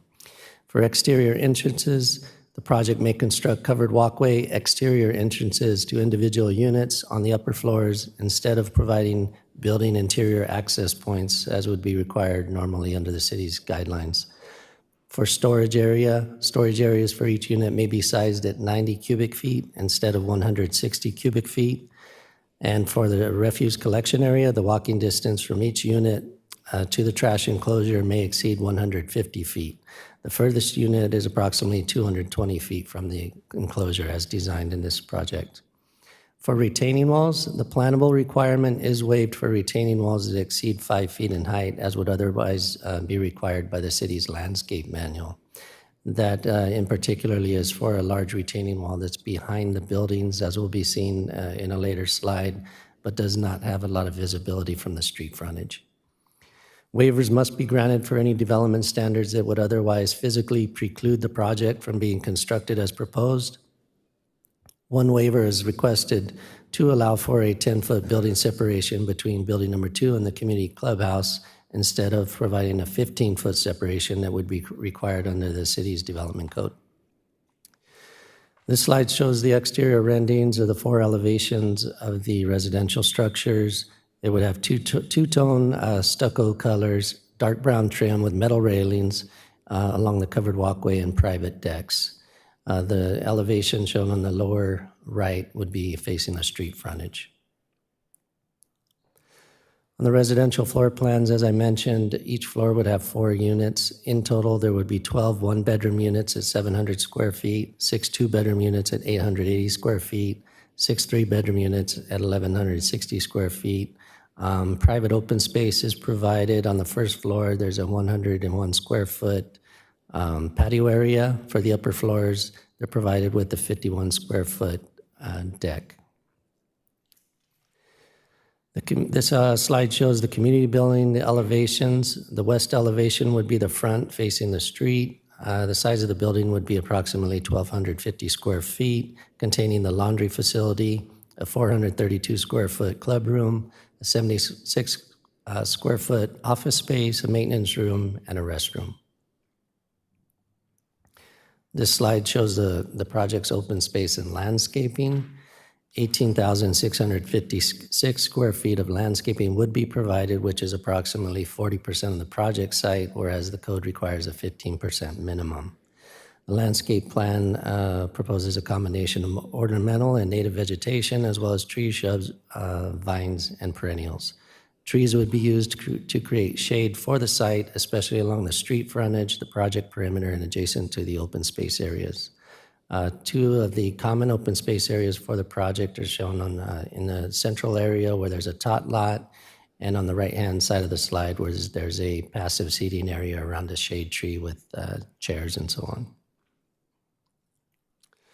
This slide shows the fence and wall plan for the project. There is some topography to the site. It slopes down from the southerly portion, which is on the right-hand side of the slide, to the northerly portion, which is on the left.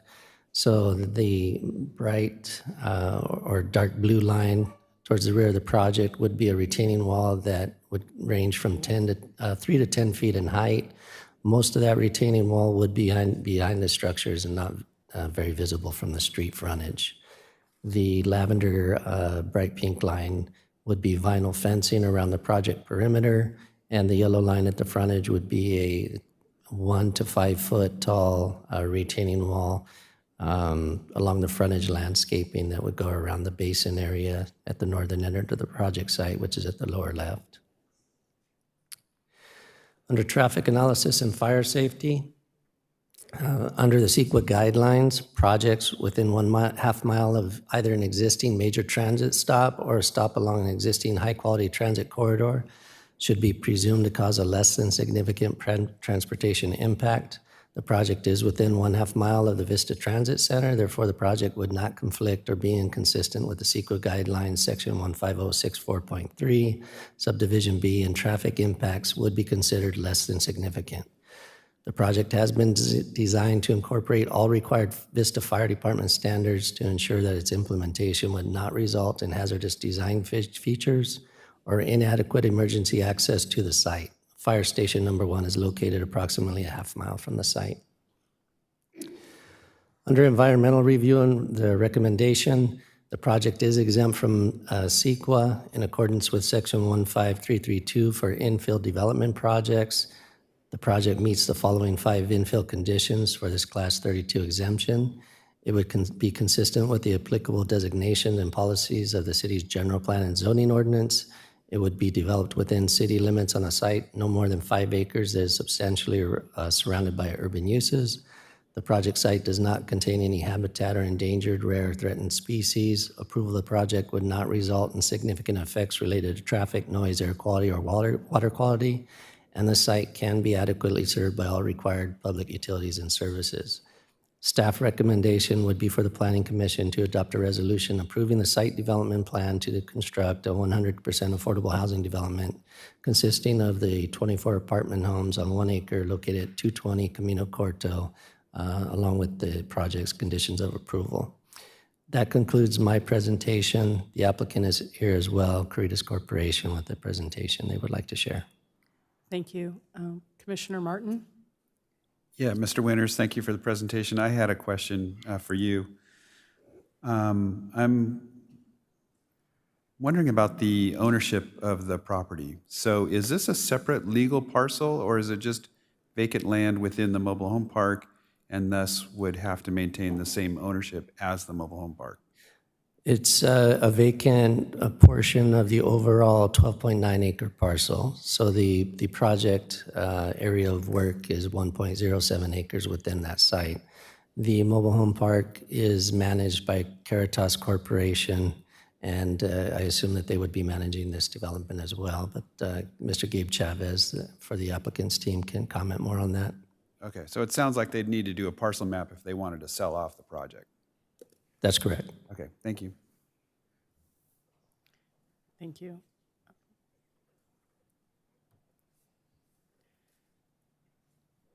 Do we want to hear from the applicant? Yeah, applicant, please, sorry. Good evening, members of the Planning Commission. My name is Gabe Chavez, Vice President for Keratas. What I wanted to do was just kind of go through who we are, what we do, and what we'd like to provide here for the city. Keratas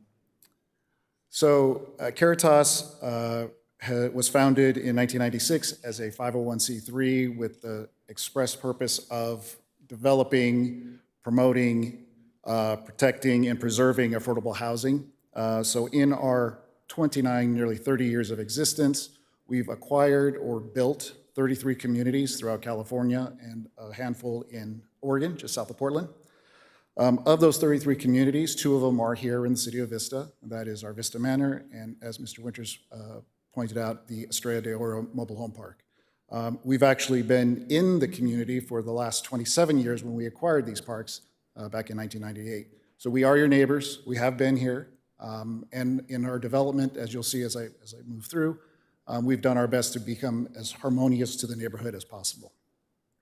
One of the things that Keratas is really proud of is that we have just over 15,000 residents that call the Keratas community home. And we do that. We're proud of that, not only of that fact, but we're proud of the fact that we are out here trying to present affordable housing, preserve affordable housing, and not only that, but also create a sense of community within all of our mobile home communities. And we do that through a series of grants and things that I'll go into in a second here. As we move on, about 10 years ago, our chief mission officer said we needed to do more. Providing affordable housing is great, but we need to figure out how can we empower our residents, how can we, as he would say, how do we give a hand up and not a hand out? So 10 years ago, the Keratas Foundation was formed, and at each of our residential communities, we offer a number of different programs to help all of our residents, and we would provide the same here in this Keratas Village. In that time, we've distributed 9,600 books. For our younger student residents, we offer a book reading club during the summertime. The more books they read, the more reports they write. There are prizes for them that we offer. We use it as a way to stimulate young minds while they're off on summer vacation.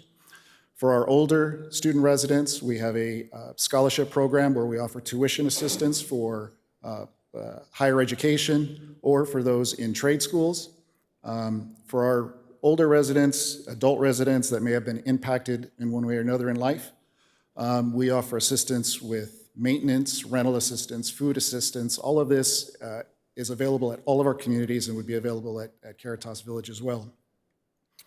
One of the things I'd like to highlight is the last project that we just completed, working in combination with the city of Napa and a local private developer. Kind of a unique story. The private developer was looking for a way to use their in lieu fees for a project in a different manner. With the blessing of the city of Napa, this private developer was able to purchase a parcel of land, donate it to us, and we signed a regulatory agreement with the city of Napa to provide workforce housing that they so desperately needed.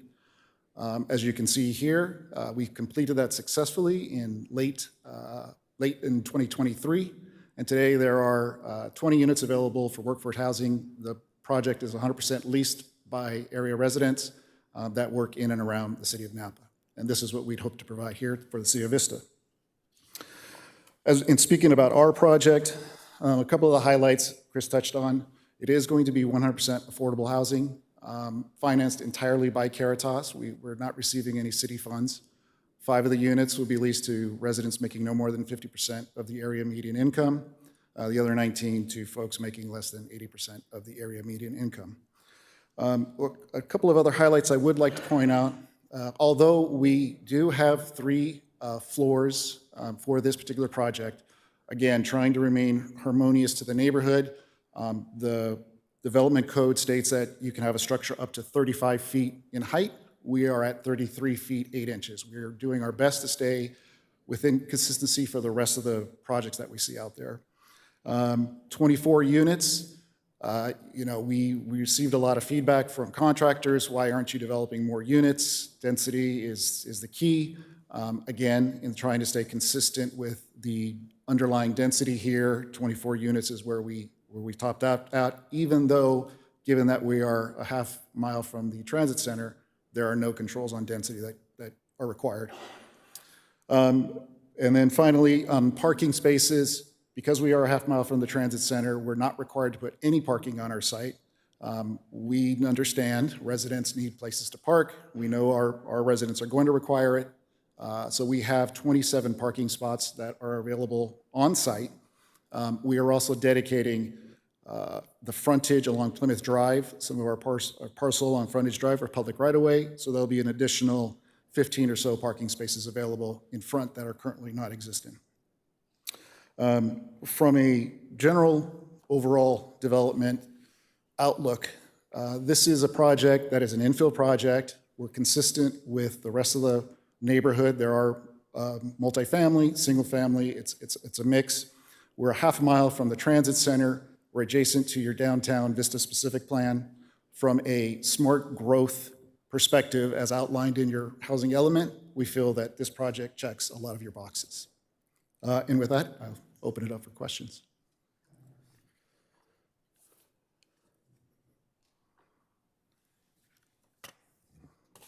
Thank you. I'm sorry, Commissioner Jala? I didn't see it here, but I think I saw the diagrams I looked at. You have solar on the roof. Yes. And you have some EV chargers in your parking spaces. So I applaud you for that. And just to say, when I looked at the design, it looks to me like you've thought about how people live, right? And there's the shared community space, there's the tot lot, there's some nice trees there. So that's all I wanted to say. Thank you.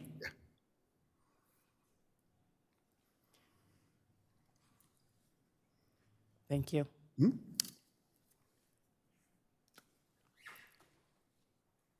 So now I'd like to open up the public hearing. And we have a few speakers. I'm going to say a few names if you could make your way up. First one being Virginia Roberts, followed by Jacob Aldridge and Cynthia Scoltetti.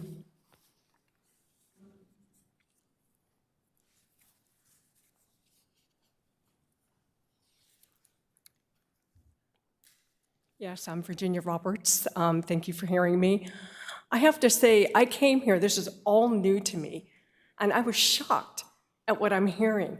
All I heard from you guys, and I don't mean to be disrespectful, is our hands are tied. It's state mandated.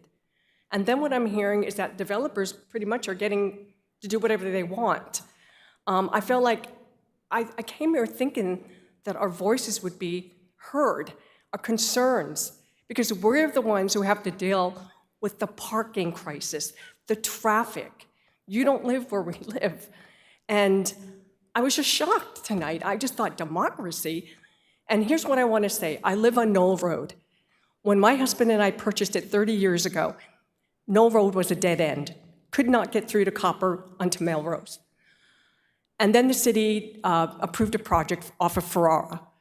And then our nightmare began. More traffic, more noise. Noise is unbelievable. Everybody sounds like they're racing in the Indy 500 now. So we got more and more traffic, and we kept thinking, why are we getting that much traffic? We found out that we're a cut-through street now. People can bypass the lights off of Vista Village and Melrose, cut up Plymouth, go down our street, and bypass all that. So I went to the city and I said, you created this nightmare, please help us. So they said, well, why maybe we can put speed bumps in. So I had to go through a very long process to get this done. But unfortunately, we could only get speed humps back then due to the fire department.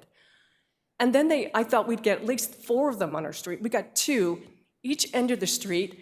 They left the opening, people can still speed down our street, and we get speeding all the time.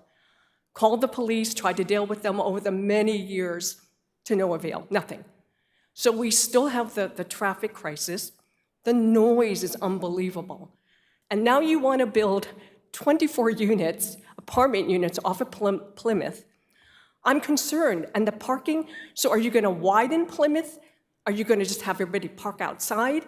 Because I don't know about you, but I really don't want strangers parking in front of my house. And what about the traffic? Potentially a 1-bedroom, 2 cars, 2-bedroom, 4 cars, possibly 3. And as you can see, if you get more rooms. So that's a lot more traffic coming out into ours. And I know they're going to go down Plymouth and Knoll Road. So it's like nobody wants to help us. And what I'm hearing from you is, oh, the state mandates this, nothing we can do. And I'm just like, wow, I came here tonight thinking that you would hear my voice, hear our concerns, and I'm just shocked. Thank you. Jacob Aldridge.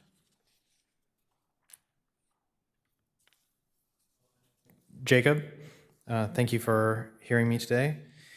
I'm here because we are in a housing crisis. The mortgage on a 3-bedroom home, not house, anywhere in Vista is over $4,500 a month.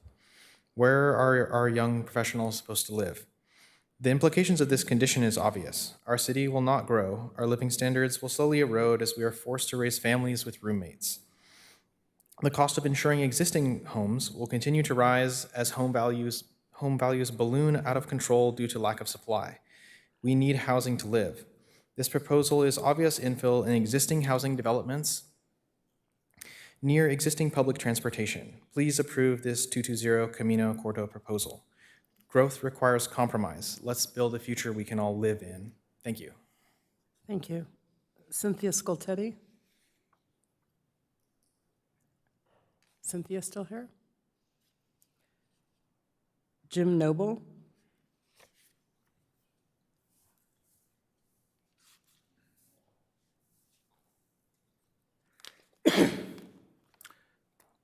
Yeah, Jim Noble. I've lived at my residence on Plymouth Drive for 30 years. I've been to, this would be the 3rd time I've spoken at an event. The other 2 were city council meetings. The first time regarded when Vista Village opened, the center media on Vista Village Drive was incomplete, and Plymouth Drive became a nightmare left turn off of Vista Village. And so adjudicating that was the reason for being at the first city council meeting.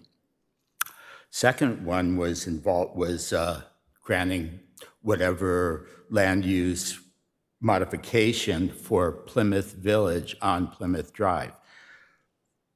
Following that, when Paul Campo was a council member, he enthusiastically shook my hand, thanking me for my understanding I'm not NIMBY. And Mrs. Ritter said to me, we promised you, we will keep an eye on this neighborhood, we promise you. So Mrs. Ritter, if you're listening, I don't think that was a promise kept.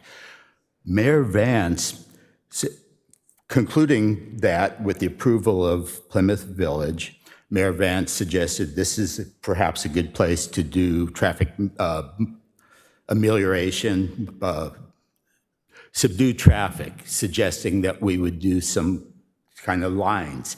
That occurred, I don't know if anybody looked at the dragon tooth lines going down Vista several years ago, totally ineffectual and did nothing. Also placed a weight limit on Plymouth Drive.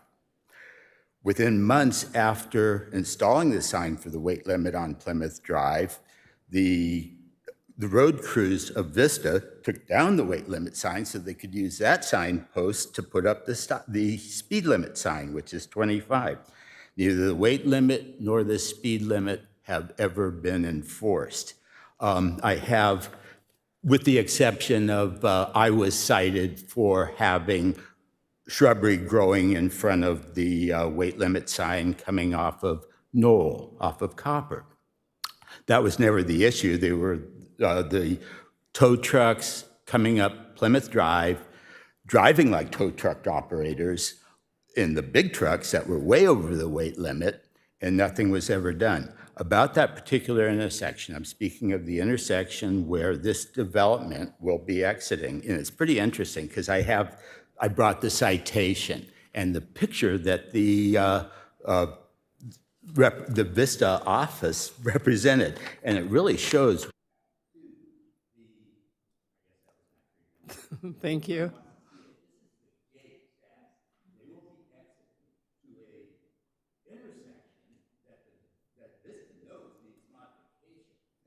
Thank you.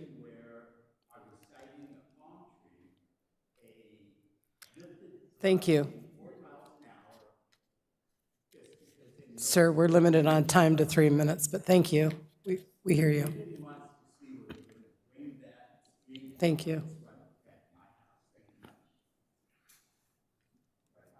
And by the way, they do a good job. They never, ever once cleaned up the trash in front of that property. Thank you, sir. That's, with that, we'll close the public hearing and open to discussion with the commissioners.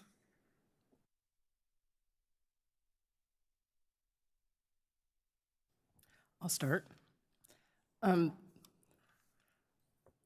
I want to reiterate Commissioner Jollis' comments from the last item, and that is that we hear you. We're happy that you're here. You may not feel heard, but we're citizens of Vista just like you. We have to be. The state makes the rules. They've been making the rules for about 10 years. So if you're behind the times and tonight is the first time you're hearing about that, I invite you to dig deeper into what the state has done. Personally, 25 years ago, I was on a planning commission in La Mesa and looking at density and infill because every local government had their way of doing things, and the state kind of stepped in and made some rules that everybody had to follow. When did that happen? At some point in the last 15 years, you've seen this trend from the state kind of like leveling their quote-unquote playing field on planning and building, and our hardworking planning departments are trying to figure out, every development project that comes forward, they have to look at what the state mandates are. We can sit here and I guess I could say, I don't like it, and but if the client or if the developer meets all of the zoning allowances, just like if you were gonna build a single-family home on a single-family lot, and you brought your plans to the city, and you filled out a building application, you would expect that the city would look at those plans and approve your project because you were trying to build your home in a designated piece of land that met the zoning allowances where you wanted to build. Where you live now in your home at some point was zoned and the building was put in there and it was permitted by the city and in its intended use and meeting all of the requirements for the build. And I say that just to emphasize how much the state has influences on it. Our hands are tied, and we can turn things down based on popularity, but then we subject ourselves to being sued, and those are just the facts. So having said that, I'm really grateful to the developer in that this is a 100% affordable project. We don't see those, and so to offer that to the community, I appreciate the example of the Napa project, and I thought it was a thoughtful use of land and the allowances. Commissioner Grimm. Mr. Winters, could you put up the elevations for the east elevation and the west elevation?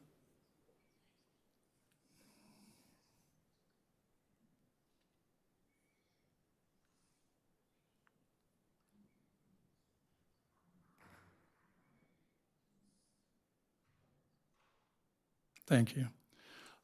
First off, I'd just like to say, I'm not overwhelmed by the architecture and design of the buildings. However, as our chairman indicated, it is 100% affordable housing, and you don't really expect high-end apartment buildings for that. These are fine.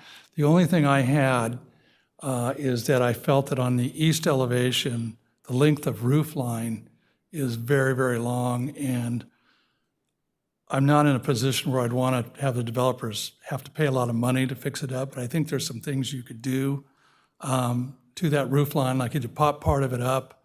I don't know, I'm making this up, maybe even some dormers or something that's not too expensive to kind of break that roof line up. And I guess my thought would be, I'm probably gonna, I don't know if it'll fly with the rest of the commission, but I'll probably put a condition on at the end that you modify the roof to somewhat just on the east elevation. I'm fine with the west elevation.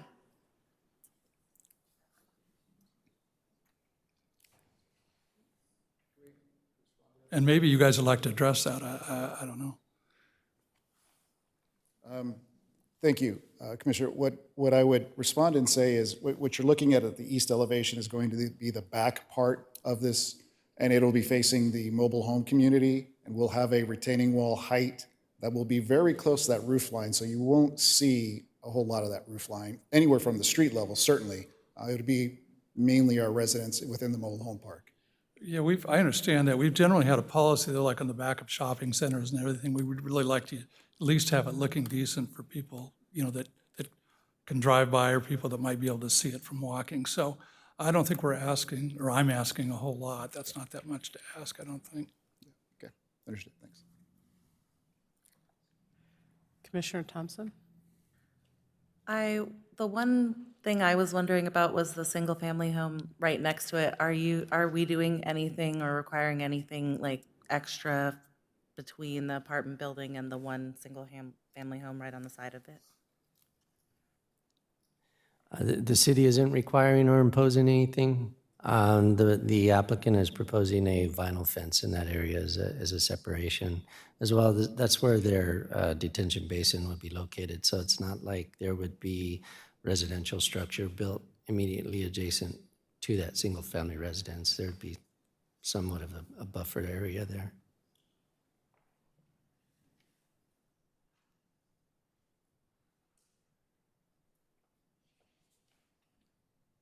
Commissioner Martin? Thank you. I appreciate Commissioner Grimm's comments. I actually like this project. The last project we saw had 2 affordable units, and this is 100% affordable, providing necessary housing for our community. There's also more than 1 parking space per unit, which is helpful. And then as I look at the street improvements, again, Mr. Winters, it looks like there's a 20-foot improvement from center line to face of curb, which I believe would allow a 12-foot travel lane and an 8-foot parking lane. Is that the case? That is correct. Okay, so they'll actually have street parking also in front of this project to augment the parking that they're providing on site. The project widens the right-of-way, which is designated as a 40-foot curb-to-curb. However, there's a lot of existing development constraints on the other properties across the street and north and south of the project site to where that street parking width is not available. But the project will open up about a 300 linear feet distance in front of the project site that could accommodate roughly 15 or so cars. Okay, I see that as a plus. So yeah, I'm kind of liking what I'm seeing so far. Commissioner Thompson? Is there going to be a sidewalk there too? There will be a sidewalk, yes, and as well as a short retaining wall and trees along the street frontage.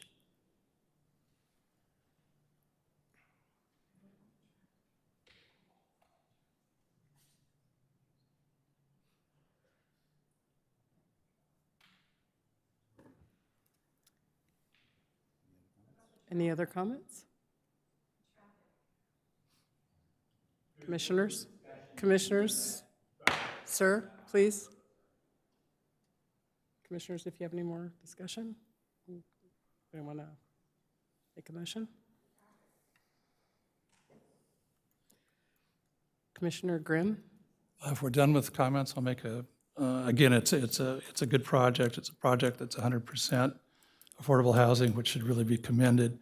So I'll make a motion to approve the project per staff's recommendation, but I would hope the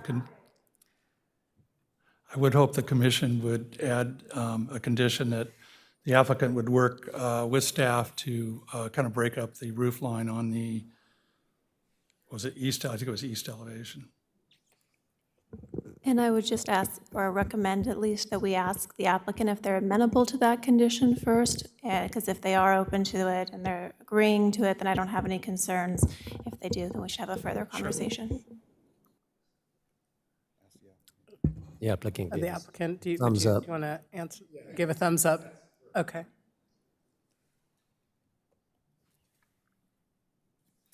Commissioner Martin? Seeing the applicant is amenable to the added condition, then I will second the motion. Please cast your vote.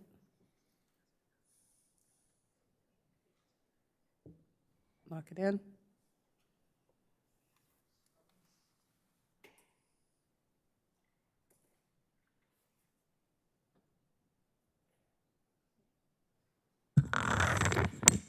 I'm sorry, could I have a hand vote on that, please? Favor?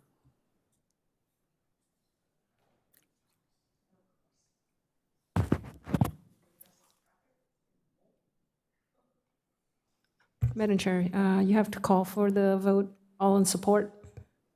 Aye. Against? Motion passes unanimously. Thank you.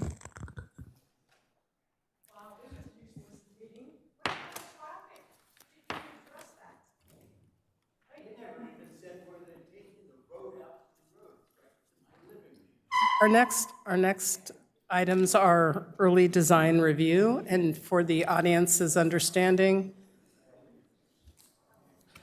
let's take a 5-minute break, please. Thank you.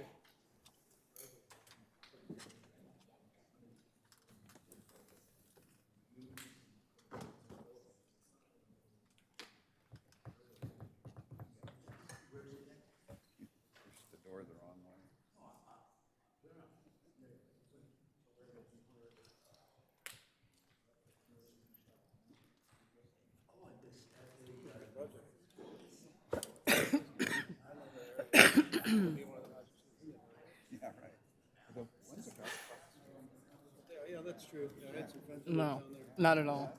I know.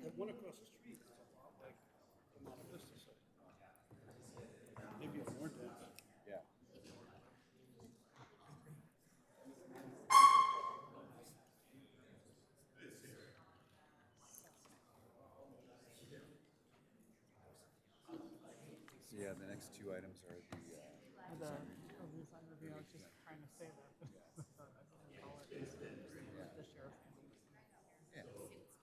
What's the big pepper tree one's going to be, the hot one?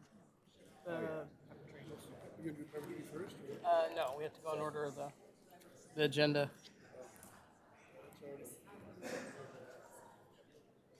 want to talk about the pepper tree. Should I get involved at all? Should I go down there and just talk things outside? You can tap the gavel and say, can we come back to order? Can we come back to order? Can we take this outside, please? There you go.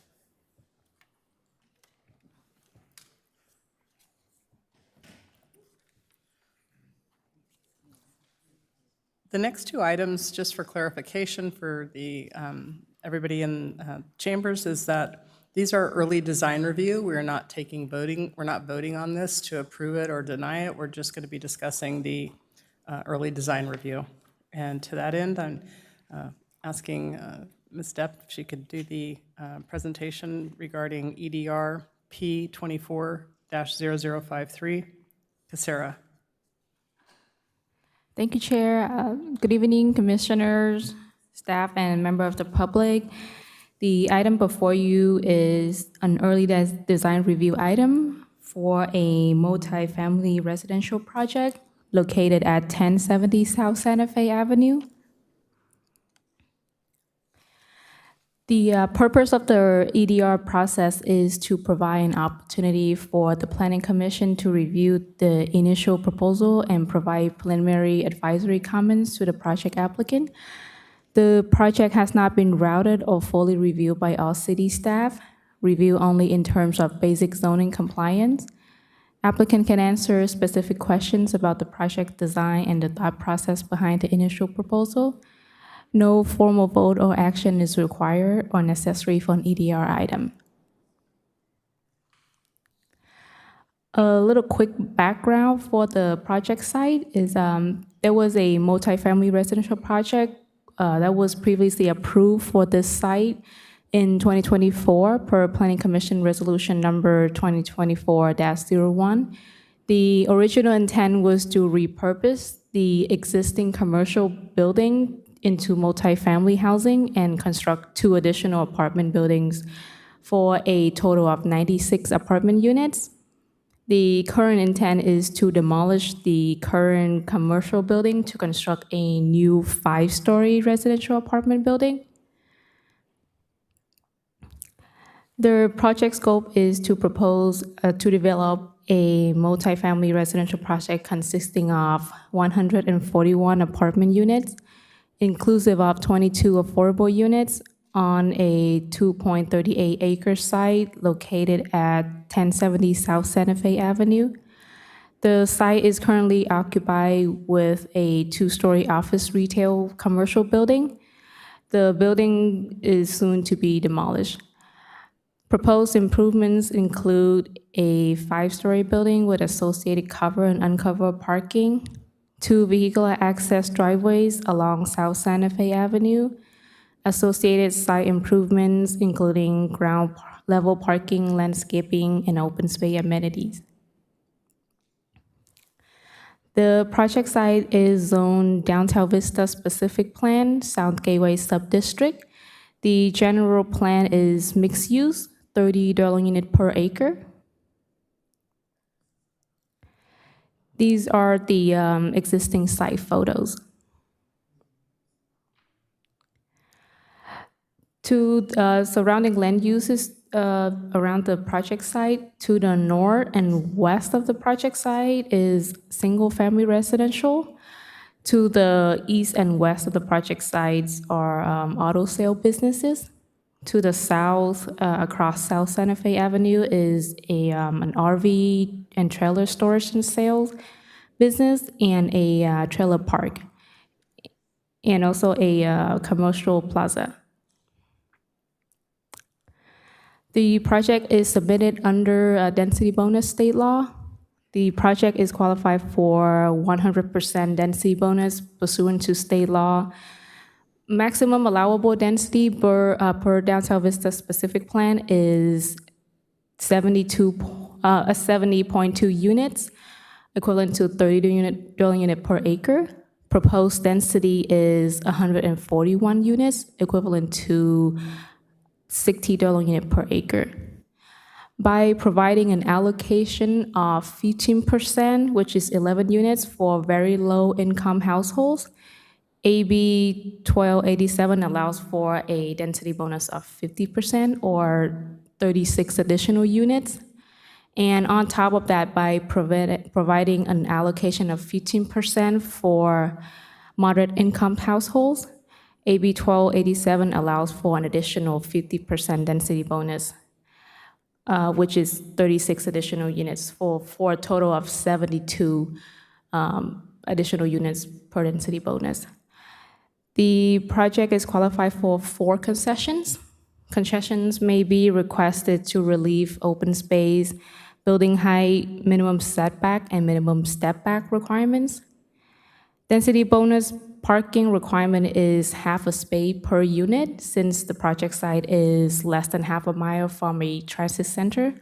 City has limited discretion regarding project density and concessions.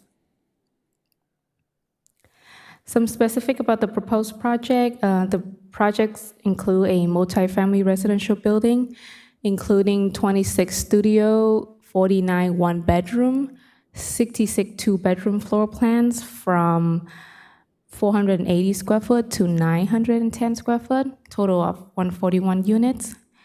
Very low income units would include two studio, 4 one-bedroom, and 5 two-bedroom units. Moderate low income also include two studio, 4 one-bedroom, and 5 two-bedroom units. Proposed density is 60.2 unit per acre. Zoning allowed 30 unit per acre, and this is a under density bonus. The proposed height is 5 stories, 68 feet and 6 inches. Maximum allowed 45 feet, and this one will be a concession. Parking, 166 spaces provided, 71 spaces required per density bonus state law. Open space, 28,200 square foot is required, with a minimum of 33% as private open space for each unit. 15,464 square foot is provided, consisting of 6,900 square foot of common open space and 8,564 square foot of private open space provided as residential balconies. This is the proposed site plan for the project. Site access will be taken from South Santa Fe Avenue. There are 2 access driveways, entries at the west and east ends of the site. There are uncovered surface parking spaces around the building and parking spaces inside the parking garage. Parking garage entry is on the east side of the building. Here is the proposed landscape plan. The landscape plan will cover approximately 33% of the project site. There are vegetation at the northern part of the site and will remain undisturbed. Common open spaces, there are 2 amenity open space decks on the second floor of the buildings, including fire tables, seating areas, barbecue islands, outdoor dining areas, outdoor TVs, and resident lounge areas. And there's also a dog park on the ground level with canine grass, dogway station, and outdoor seating. This is the first floor plan, which includes the parking garage, surface parking, driveways, the leasing office and lobby, utility rooms, and trash enclosure. There are a total of 6 unit floor plans proposed for the project, from 480 square foot to 910 square foot. There is 1 studio, 1 bath floor plan, 2 1 bed, 1 bath floor plans, and 3 2 bed, 2 bath floor plans. This is the second floor plans, which show 34 residential units, 2 amenity decks, the lounge room, and co-working space. The third and fourth floor plans are identical, with 36 residential units on each floor. This is the fifth floor plan with 35 residential units and a shared roof deck.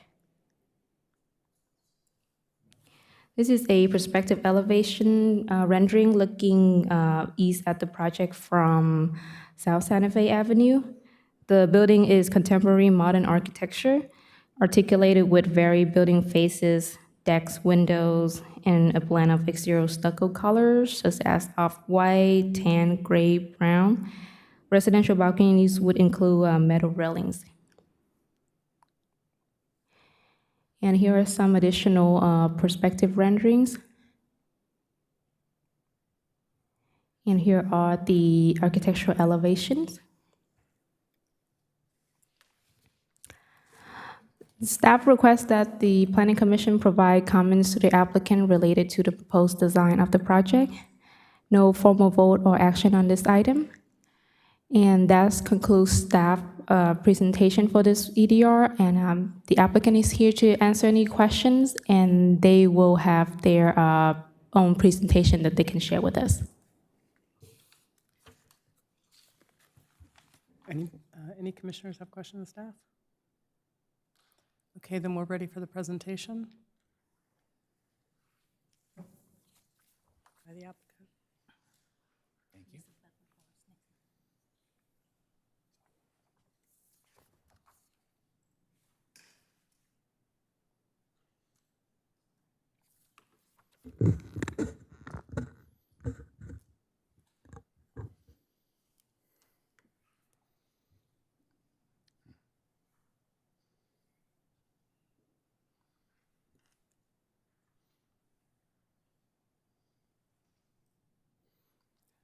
There it is.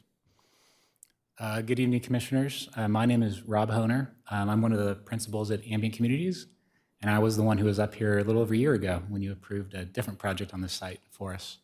I'm going to start the presentation just talking about reminding you of the project that you previously approved, go through the reasons why we're coming back with a revised plan, and then my colleague John Rilling, who's the project manager, is going to give a presentation on the new project.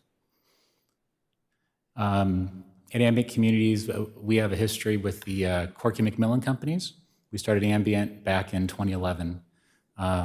We currently have a 119-unit multifamily project under construction in San Marcos. We're converting a hotel in Point Loma to 127 multifamily units. We've done single family, we've sold homes, we've done some retail projects. This is an asset, just like the previous project was, that myself and our investors plan on building and holding for a long time. So we like the city of Vista. We want to do more projects in the city of Vista. We're actually looking at some other opportunities. So that's a little bit about us. This is the current site plan of the building. The previous project was focused on keeping the existing building because of its layout, and then developing two new structures, one along South Santa Fe, where the cars are in the bottom picture, and then putting another building behind. Here's kind of a side-by-side of that previous project. After we got approved, we were consulting with our construction team before that, and we got into really construction design, feasibility, and basically got to the point where we realized that the project we had designed, and this is a painful conclusion, was more or less financially infeasible. The reason it was because of how we were trying to keep that building in the middle in order to get the number of units that we were for the project site. We had a two-story building in front. We kept the existing two-story building in the middle and to convert that from commercial to residential, and we're building a new three-story building in the back. Here's the site section of how that was all going to be stepped.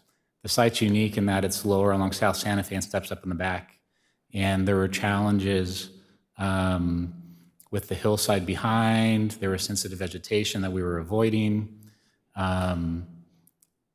Here's kind of the bullet points of the challenges we had with it. Because we were keeping that middle building, we had to push the setbacks in front and behind. So we're going up the hill a little bit, and we're going basically out to South Santa Fe, still keeping some walkway, but limiting the amount of space we had between the building A in the front and building B behind it. Fitting the number of units we needed and that amount of square footage resulted in the units being relatively small, and most of them being one-bedroom units. So you can see here our average square footage was 617 square feet with 60% one bedrooms. The thing we struggled with the most with this was on the building we were keeping, the second floor, the bottom floor backs up to a retaining wall. And so it's hard to get natural light into those parts of the building. And so we had these kind of light wells we were using to try to get natural light back there, which then had impacts for ingress and egress, for fire and safety and those sorts of things. Because we were putting the buildings in front and in back, we reduced the amount of parking that existed on the site. So we had 77 spaces, which met the code, but we were parking less than one space per unit. There is ample parking on South Santa Fe, and that was a concession we were willing to make. But really when it came down to the costs, with 3 separate buildings, we had 3 separate foundations, we have four-sided architecture on 3 separate buildings. The corridors were single-loaded, so you have twice as much windows, twice as much stucco. And the cost exceeded where we needed to be to make this a successful project.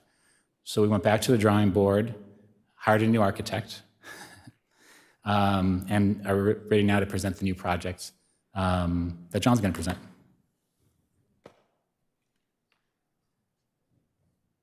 Good evening, commissioners. My name is John Relling with Ambient Communities. First, thanks to city staff on such a good comprehensive presentation and overview.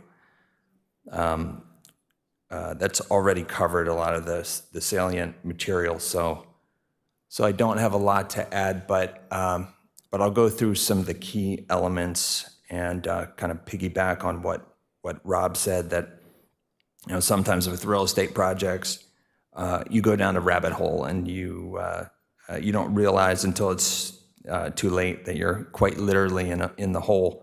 But thankfully, with this project, we were able to realize that before it was too late and pivot. And we think that this new version of the plan is the highest and best use of the property.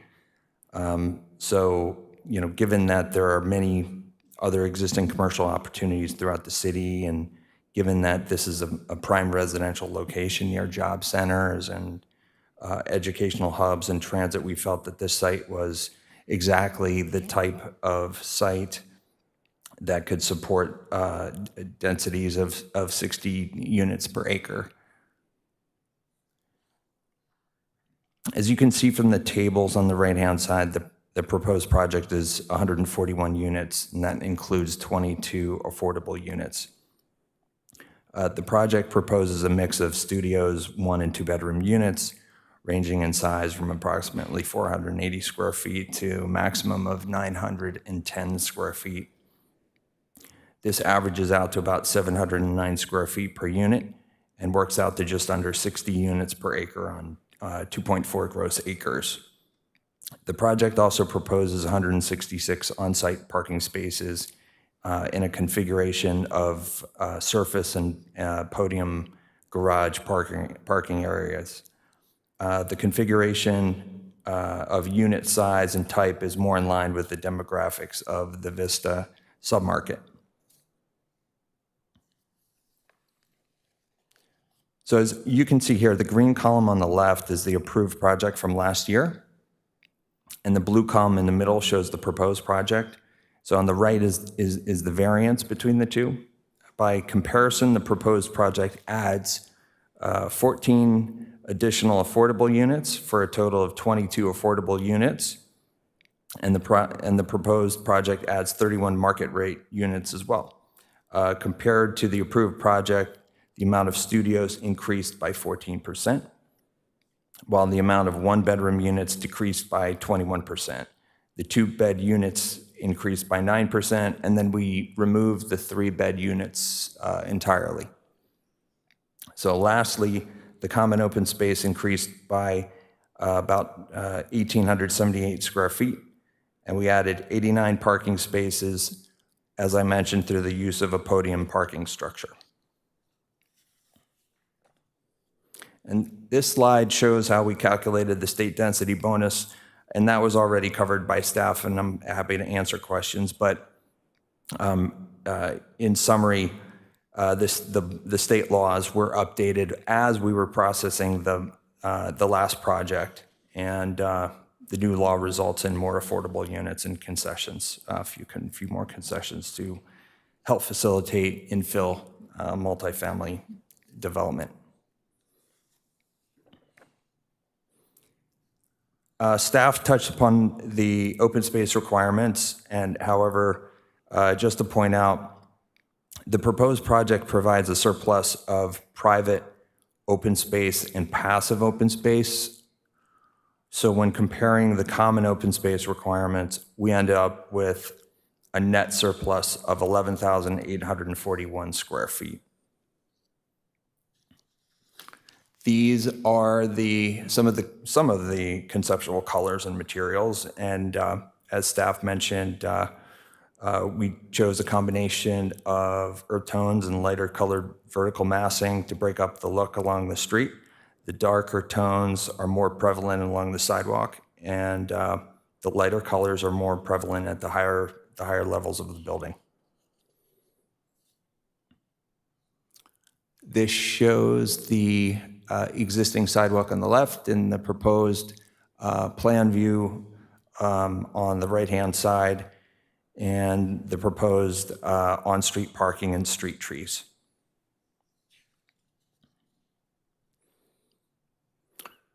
Here's a rendering showing what I just talked about, that there's going to be a combination of street trees and sidewalk planters along South Santa Fe to give a pedestrian scale and also provide shade from the afternoon sun. And as you can see in the top left corner, which is the southwest side of the building, we designed a rooftop deck which serves several purposes. It provides a beautiful overlook for residents and guests. It breaks up the massing of the building fenestration to the observer looking at the building from the west, and it creates a nice common open space area. This shows the parking layout on the ground floor with 166 parking spaces, and the garage would have 102. It would also include 17 EV charging spaces and 67 EV-ready spaces. There's also a 1,000 square foot leasing office on the ground floor, southwest corner, 1,400 square foot dog park area on the east side of the building. And as you can see on the bottom, which is the second floor plan, there are 2 passive amenity decks. These serve to provide partially shaded but open areas for residents and guests, and they also serve to break up the facade, the street front facade. Lastly, on the second floor, there's a 600 square foot co-work area and a 1,000 square foot lounge. This slide just shows the 3rd, 4th, and 5th floors with repeat in shape and form. Just to touch on the project amenities, as I mentioned, the second level amenity deck areas contain 2,350 square foot each. So each deck is about 2,300 square feet. And each deck would contain some outdoor furniture, trellis, and shade structures, outdoor fire pits, and possibly barbecues. So in total, there are 6,900 square feet of common amenity areas. And this kind of gives you a conceptual idea of the type of outdoor furniture and recreation / lounge areas. Other features could be outdoor string lights for ambiance and planters as shown here. And here's conceptual ideas for incorporating sun decks and outdoor lounge areas and fire pits. And so this is the next 3 slides illustrate the height comparison of the approved project and the existing topography to the northeast. So the top of the slope to the northeast is 470 feet. As you can see, the approved project was 450 feet. So the proposed project is 466 feet, but instead of being pushed back into the slope, as Rob mentioned, the massing is moved forward to engage South Santa Fe and also opens up the area behind the project for increased natural light. And this is this slide just shows a plan view of what I just talked about, where the prior version's footprint shown in green, that's going to be removed. Obviously, that goes away with this project, and the building is instead shifted to the street front. So that concludes our presentation, and Rob and I greatly appreciate your time and appreciate everything, and we'll remain here for questions. Thank you. Thank you. Commissioners?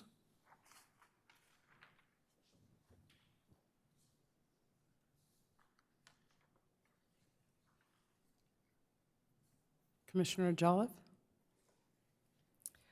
There was mention in the staff report of a concession on setback. What would the setback look like? Yes, for the downtown Vista specific plan, South Gateway District, the front setback is require 15 feet front setback. The project is proposing about 2 feet for the front setback, and the applicant may request a concession for the setback. Okay. I guess really my feedback would be that a setback is nice if you're walking along the street and if the street trees could be on the street side. I think that makes people feel more comfortable walking. Probably more shade, but also just in between them and the cars. That would be my only feedback. Thank you.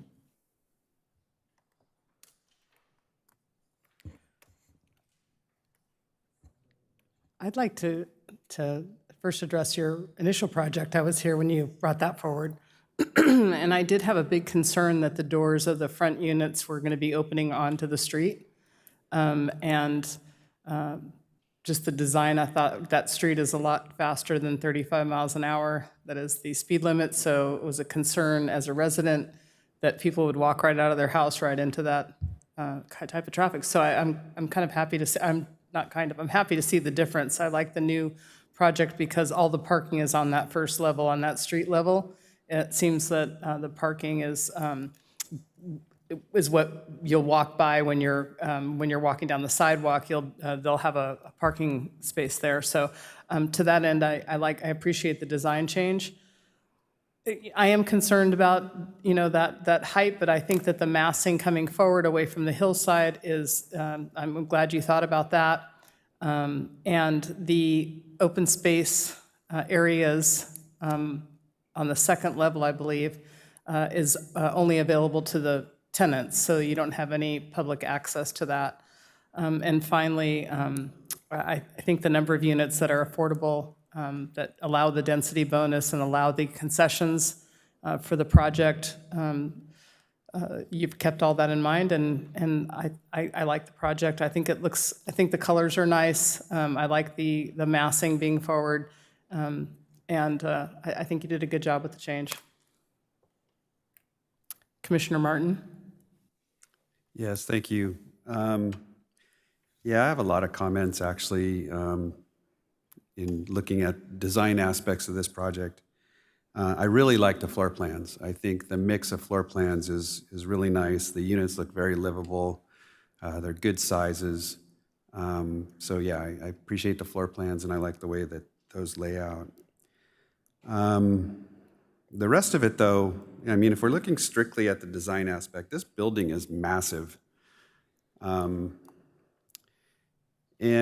I know you're allowed concessions, and I'm not really happy with at least 2 of the concessions that you're asking for, and I wish you'd ask for different ones, particularly with respect to the building height. So 68 feet. Normally when we see concessions or we ask for exceptions over what the building height limit is, which is 45 feet, it's usually within 5 or 7, maybe 8 or 9 feet. But here you're asking for an exception that's 23 feet higher than what the downtown specific plan allows. That's a lot. That's a lot to take in. And if we could go to the site plan, Daisy.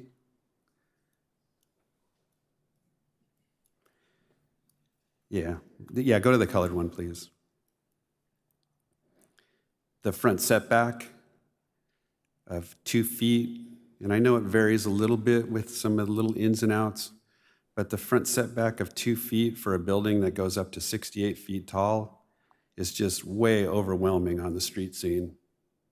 And I think that building, if it's going to remain that large, really needs to be pushed back. And if you look at the back east side of the project, you've got a retaining wall. It varies from about, 2 to 4 feet. Push that whole thing back, make that retaining wall 8 or 10 feet, and then you could allow much better street frontage, make it much more walkable, presentable, because really all you're relying on is those crepe myrtles that are being planted in the city's right-of-way. You don't really have any trees on your own property on the front. And I think that if you were to push the building back, that would allow a lot more landscaping in that area, and it would help screen just the massiveness of that building.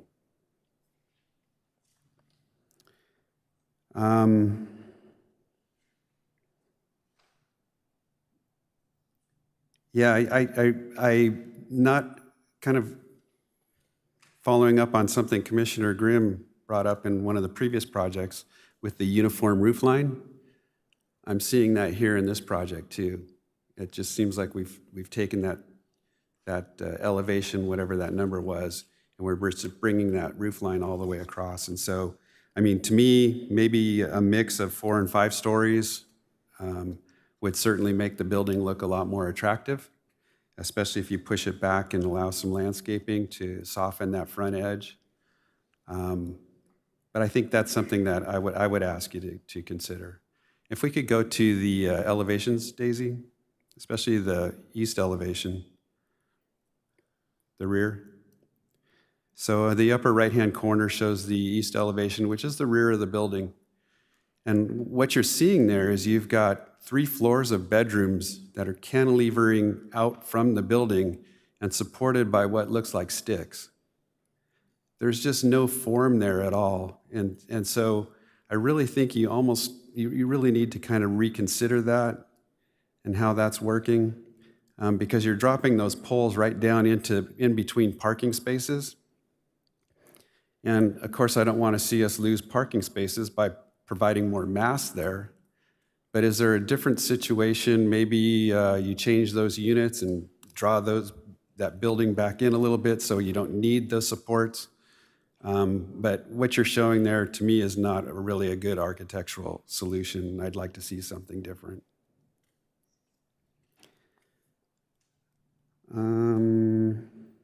So yeah, I think that's it for my comments.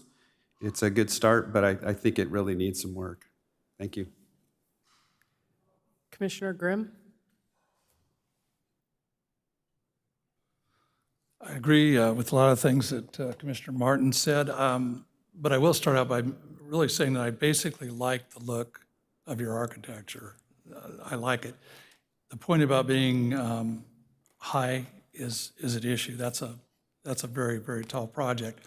One of the things, though, that I noticed, and I spent a lot of time when I was working for another city being down in San Diego and walking and looking at what they've done down there.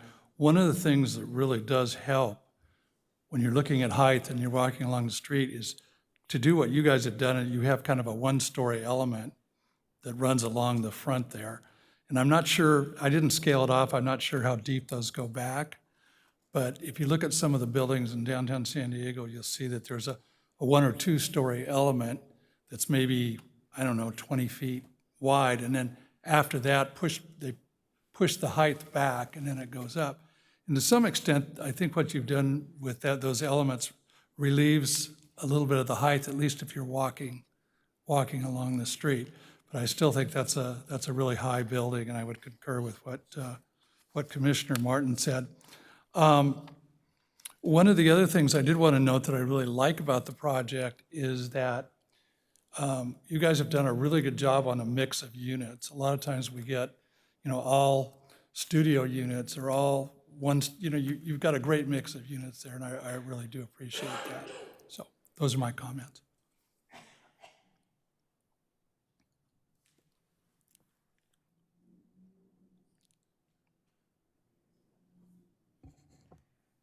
More discussion?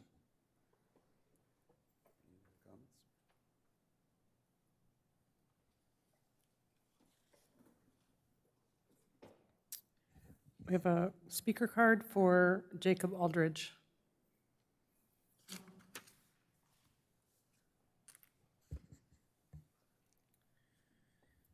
Hello, my name is Jacob, and I'm here because we are in a housing crisis. I think this is a good location to build more housing. There's a bus stop right on the corner to this building. It's near shops and across the street from a grocery store.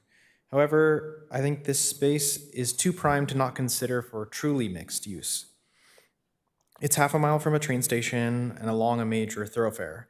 Please work with the developer to approve a mixed-use building with commercial spaces on the bottom floor, furthering the sustainable development of our downtown. Growth requires compromise. Let's build a future we can all live in. Thank you. Thank you. Do we have any more comments from the commission? Commissioner Jolliffe? I guess I'd just say that I'd be very amenable to mixed use. It's nice to have things that you can just go downstairs and grab if there were perhaps a small grocery store or, you know, things like that. Either way, yeah. Commissioner Thompson? I did notice in the rendering, it didn't really have shade trees, and I agree. It would be really nice if people could walk and be shaded and bike or be safe in the front and have like a little bit of shade. So those kind of trees don't really look like they'll provide shade. And I'd like to echo Commissioner Martin's comment about being 2 feet, 2 feet setback from the front and having a 5-story building. Those of us that live in that neighborhood or live near there and drive down that, we know that that corridor will probably have a lot of housing in it in time, but that's sort of a behemoth when it comes 2 feet off the street. Something to think about. If that's something you can change, that would be great. And with that, if we don't have any more comments, we'll go ahead and move on to the next. That concludes the item. We'll go on to the next item. Thank you. The next item up is EDR 2, Early Design Review. Again, we won't be voting on this. It's an early design review. P25-0095, Pepper Tree Mixed Use Development, and the Vista Pepper Tree, by Vista Pepper Tree Owner LLC.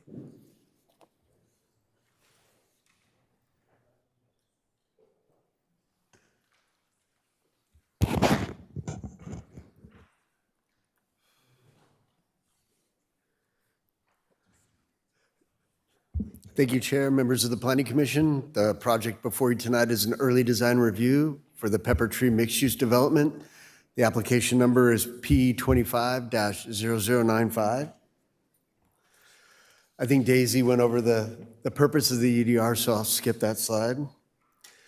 The project before you tonight proposes demolition of 4 existing commercial buildings in construction of a mixed-use development consisting of 109 apartment units and 2 retail commercial spaces on 1.3-acre site. The site is irregular in shape, located at the northeast corner of South Santa Fe Avenue and Eucalyptus Avenue. The site is currently developed with the Pepper Tree Frosty Restaurant, Danny's Donuts, and 2 retail buildings to be demolished. That's approximately 4,500 square feet. Associated site improvements with this project include ground level parking, landscaping, as well as open space amenities. The developer is proposing a 100% density bonus pursuant to state density bonus law. Maximum density allowed in the downtown Vista specific plan is 40 dwelling units per acre. For a project site this size, it would allow for 52 units. The proposal before you is 109 units, which equates to 83 dwelling units per acre. In return, the project would allocate 24% of the units prior to the density bonus to low-income households, which equates to 14 units. In addition, the project would allocate 15% of the units prior to density bonus to moderate-income households, which equates to 9 dwelling units. Based on the affordability of the project would qualify for 4 concessions. The project would utilize the density bonus parking requirements. And keep in mind, the city does have limitation in terms of discretion on the project density and concessions. Here's an aerial photograph of the site. Surrounding land uses include commercial to the north, commercial to the south, multifamily residential to the west, and a future multifamily residential project to the east. General plan land use designation for the site is mixed use, which allows for a mix of commercial and residential development up to 40 dwellings per acre. The zoning of the property is Downtown Vista specific plan, historic downtown subdistrict, again, allowing for mixed use, commercial and residential, with the residential being up to 40 dwellings per acre. The site itself is 1.3 acres, currently maintains 4 commercial buildings, landscape improvements, as well as parking lots, which will be demolished as part of this project. Here's some panoramic photos of the site. The top photograph is looking northeast at the project site. The bottom photograph is a vantage point from the northwest of the project site. The proposed project would require a site development plan pursuant to the Downtown Vista specific plan. The project proposes 109 apartment units, 14 of the units being allocated to low-income households, and 9 allocated to moderate-income households. The project would also include 2,958 square feet of retail commercial space. As proposed, the project would have a zero setback along the front and street side, 14 feet on the other adjacent side, and 50 feet from the rear. The project would encroach into the required 10-foot step back along Eucalyptus Avenue. However, it would comply with the 10-foot step back along South Santa Fe Avenue. The unit makeup would be 59 studio units, 44 one-bedroom units, and 6 two-bedroom units. Proposed density, again, is 83 dwelling units per acre, where the Downtown Vista specific plan, as well as the general plan, allows for a maximum of 40 dwellings per acre. Building height would be 5 stories, maximum height of 57 feet. This exceeds the restrictions of the Downtown Vista specific plan, which is 45 feet. In regards to parking, the project pursuant to the Downtown Vista specific plan would require 155 parking spaces. This project proposes 100 parking spaces, which would exceed the state density bonus parking ratio, which would require 55 parking spaces. For a project of 50 units or more, 3 common recreation amenities is required. The proposed project is providing a second story and a rooftop community deck, private balconies, bike storage area, as well as a community room. In addition to the residential open space amenities, there is commercial amenities as well. That would include an outdoor dining and seating area on site, as well as a public plaza off-site. Here's the conceptual site plan, which illustrates the 5-story building located along the street frontages with the parking to the rear of the building. Vehicular access would be provided along the southern edge of the project, as well as along the eastern edge, along Eucalyptus Avenue. The conceptual landscape plan illustrates residential open space amenities, again, a second story and rooftop deck, private balconies, bicycle storage and community room, as well as the commercial amenities that I mentioned before. From an architectural standpoint, the architectural design of the building would be considered contemporary, utilizing a wide variety of materials, including a mixture of cement plaster, corrugated metal cladding, perforated panels, vertical board form concrete, as well as decorative block. Here's some perspectives of the project, which illustrates articulation with varied building faces, decks, as well as windows. Here's a perspective of the project looking from Santa Fe Avenue. And here's a perspective of the project looking from the adjacent traffic circle along Santa Fe. They've also included perspectives of the open space areas, which would include seating areas, fireplace, fire pits, barbecue, and landscape improvements. And with that, staff is requesting that the Planning Commission provide comment to the applicant regarding the preliminary design of the project. At this time, the applicant, Lev Gershman, has a PowerPoint presentation for the Planning Commission. Staff, as well as the applicant, are available to answer any questions you might have tonight. Thank you.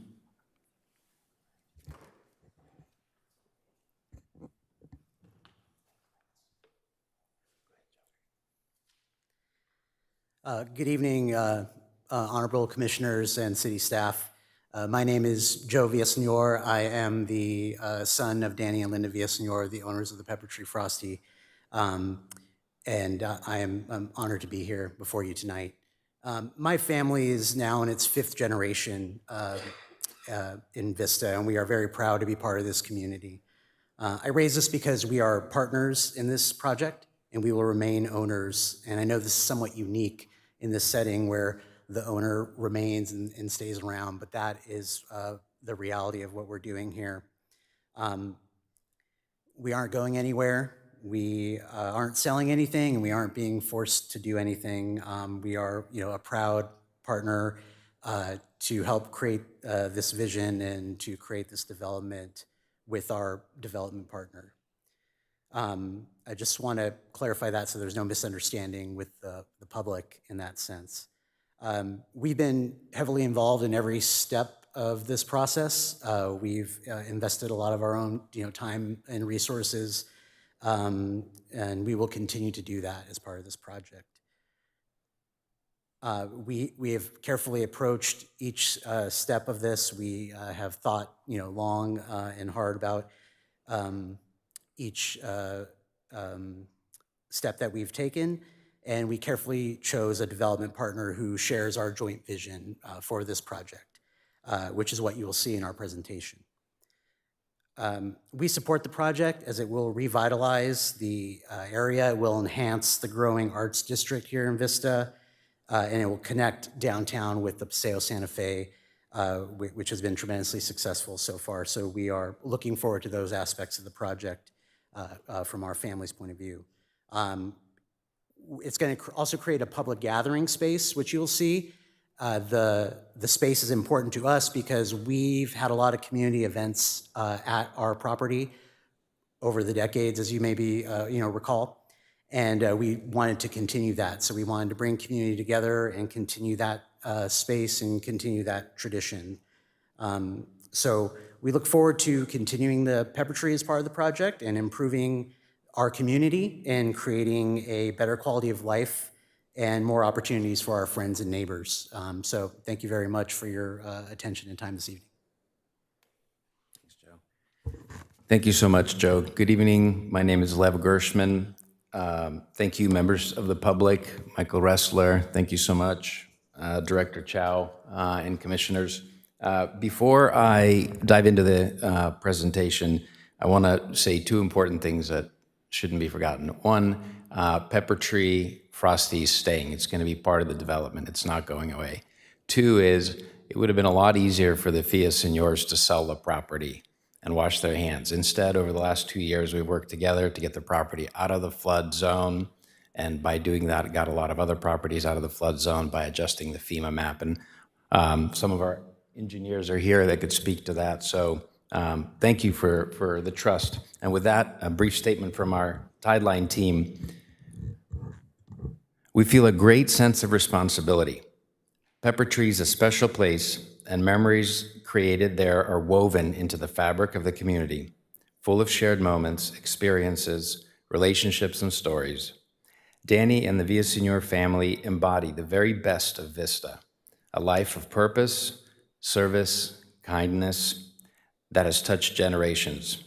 We're grateful for the trust and the opportunity to work with the Villasenor family, the community, and the city to write a new chapter honoring the enduring legacy of this special place and continuing the tradition of bringing people together.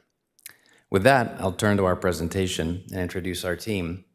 Tideline Partners is a boutique infill development firm. My team's flanking me behind. We also have Office Untitled, our architect from Los Angeles, an award-winning firm, as well as Tina Chi Landscape Studio. We curate the teams for the projects based on the project needs and foundational core values, which is the triple bottom line. enduring economic value, community value, and environmental value. We have a simple goal. Our goal is to make places better. We try to do that through our work in development. Downtown Vista. I've shared this before. I've been up in front of the Planning Commission before. It holds a special place in my heart. I used to work in Downtown Vista in the 90s when I was attending Miracosta College. I used to go to Pepper Tree Frosty, almost 30 years ago now, which is kind of crazy to think. And Vista, particularly Downtown Vista, has come a long way. There's so much to be proud of. Downtown is coming back to its root of being a vibrant destination, a cultural heart, an economic heart for downtown, the way it used to be back when the bank building was first developed. The Downtown Specific Plan calls for simple, timeless materials and unembellished building forms, art and rich pedestrian elements, materials encouraging walking and biking. As you can maybe kind of make out on the map, the site is almost equidistant from 2 high-quality transit stops of the Sprinter. And the district is designed with, the plan is designed with, thoughtfully with district. The historic core, the Paseo Santa Fe, which is envisioned as an arts and culture district, the South Gateway district. That community plan, that downtown specific plan, is what attracted our firm to start doing work in Downtown Vista in 2013.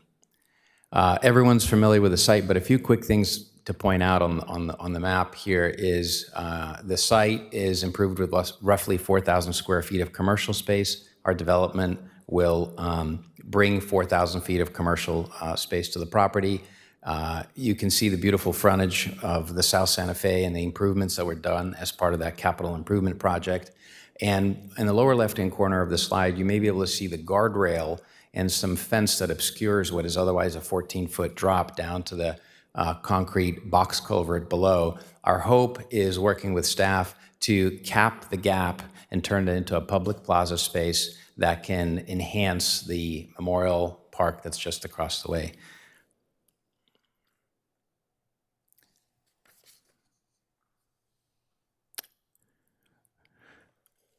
This is an aerial view that we probably have all seen before. You could see, looking north, you see Main Street and Broadway, the historic core, and looking south, down South Santa Fe, you see the Paseo Point Apartments directly on the right, the central energy of that roundabout, and down the way you can also see our Found Lofts project.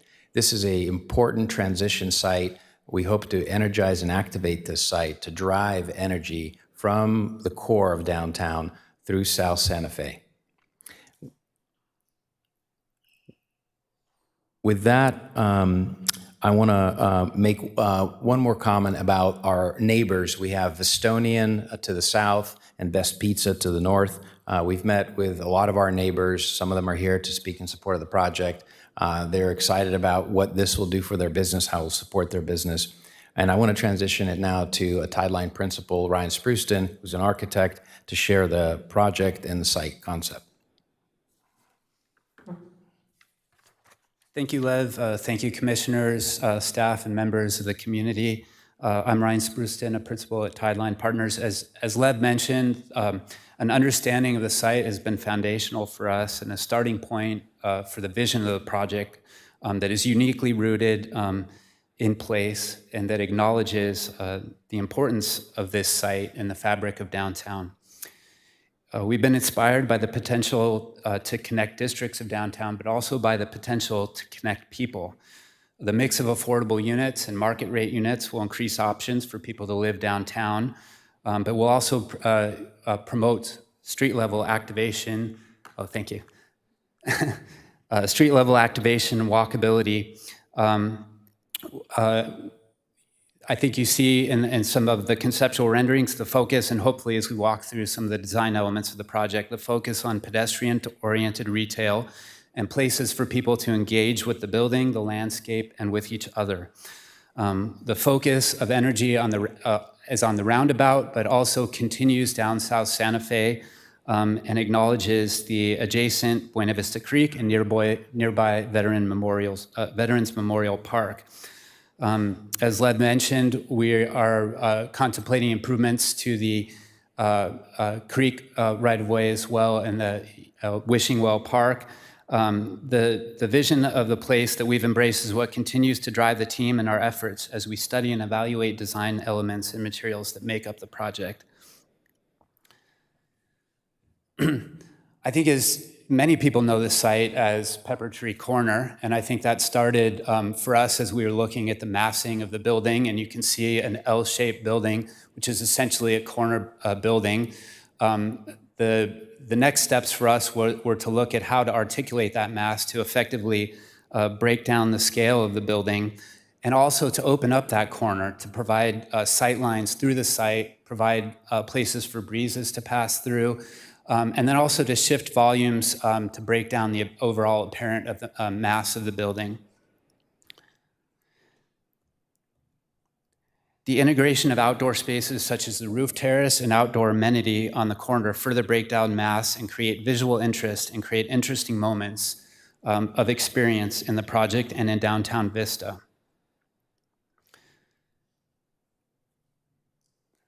So as I mentioned, a point of departure has really been the focus on that pedestrian level activation. The retail activation is focused on the street frontages on South Santa Fe and Eucalyptus Avenue. You can see restaurant retail with outdoor seating areas. Again, a desire to incorporate a walk-up window to integrate that experience that we all know and love of being able to walk up and pick up a Frosty cone. But then also thinking about where you can go. Are there places for you to sit down? Can you go over to the creek? Go to Wishing Well Park, where so many people have dropped and made a wish, but that's also been foundational for a component of community give back and philanthropy. The front door of the project is located on the corner, on the roundabout, and again is intended to integrate with pedestrian activation and really encourage walkability on the site. Moving further along Eucalyptus is the bike room and mobility hub. Again, furthering the idea that a resident or visitor to the building can easily get to the site by multiple modes. The parking is tucked behind the retail, so while it's under the building and at site level, it's less apparent from the sidewalk. The building also utilizes the existing driveway locations and eliminates 2 of the existing driveways that currently interrupt pedestrian circulation on South Santa Fe. A moment of architectural inspiration for our team was reflecting on the popularity of the dipped cone. And this became, in a way, a kind of metaphor for us thinking about the building. And I know this may sound whimsical in a way, or maybe playful. And the idea was not to make a building that looks like an ice cream cone, but to think more about the qualitative aspects of what that experience is like. Thinking about the different textures and materials and lights and what the history and legacy of the site mean, but also the simple, timeless qualities that bring meaning to people. And so I think as hopefully you'll see some of that spirit as we walk through some of the design elements and palette of the project. And with that, I think I'll turn it over to Sean Gailey with the design team, principal at Office Untitled. Cool. Thanks, Ryan. Thanks, Commission, and planning staff. My name is Sean Gailey. I'm one of the co-founders of Office Untitled. It's been a great experience working with Lev and Ryan, who I go back, we figured out almost 20 years. So as Ryan pointed out, the Pepper Tree Corner, there's just such an enormous focus that's been placed on the experience of the sidewalk. It's something that, as we kind of hear the comments tonight, I think you see in this project a lot of the sort of sophistication in how the project not only meets the ground, but how it meets the sky. This is a series of sort of very intentional moves. One of them is here at the corner, which Ryan pointed out, sort of opened up corner piece that focuses energy towards the roundabout. In addition to that, you can see on the left-hand side of the image, you start to see the series of balconies and brows that stick out. This creates a playful kind of shadow play throughout the day. And in addition, you see the upper portion of the building pushed back from the lower portion, which creates a nice setback and a lowering of the scale right along the sidewalk level. As mentioned, the list of building materials does include plaster, both white and gray, the breeze block material, a concrete breeze block material. Sorry, I'm getting a lot of echo myself. Board form concrete, and then metal paneling, sort of a raked, darker color, raked metal paneling. And then on the bottom right-hand side, you see a series of these framed windows. And for us, this is all about creating a lot of sense of depth and texture in terms of the building face. In addition to that, several of these materials we're excited to look at potentially locally sourcing the materials, in particular like the breeze block, which we feel like is kind of harkens back to some of the Southern California vernacular that I think is so indicative of this area.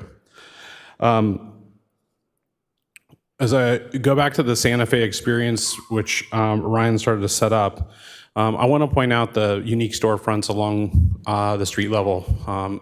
Very untypical in terms of storefronts. These are not typical sort of strip mall storefronts, highly curated, and as you can see, sort of right there to the middle is that classic frosty walk-up window experience.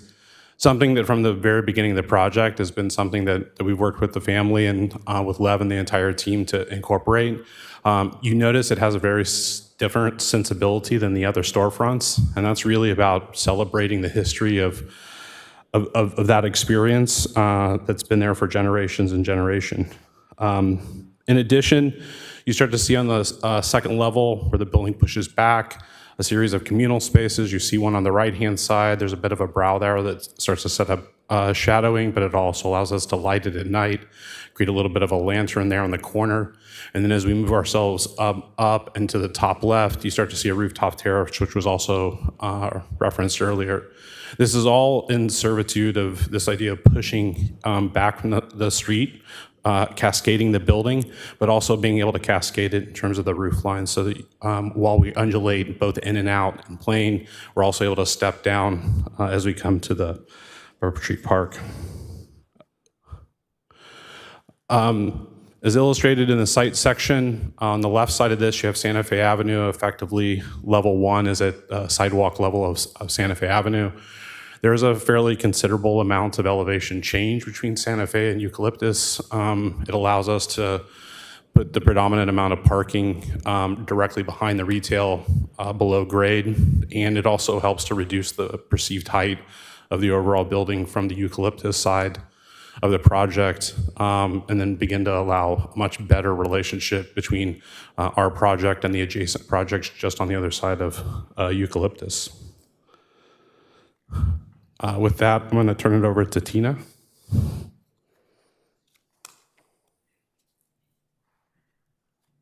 Good evening, commissioners and staff.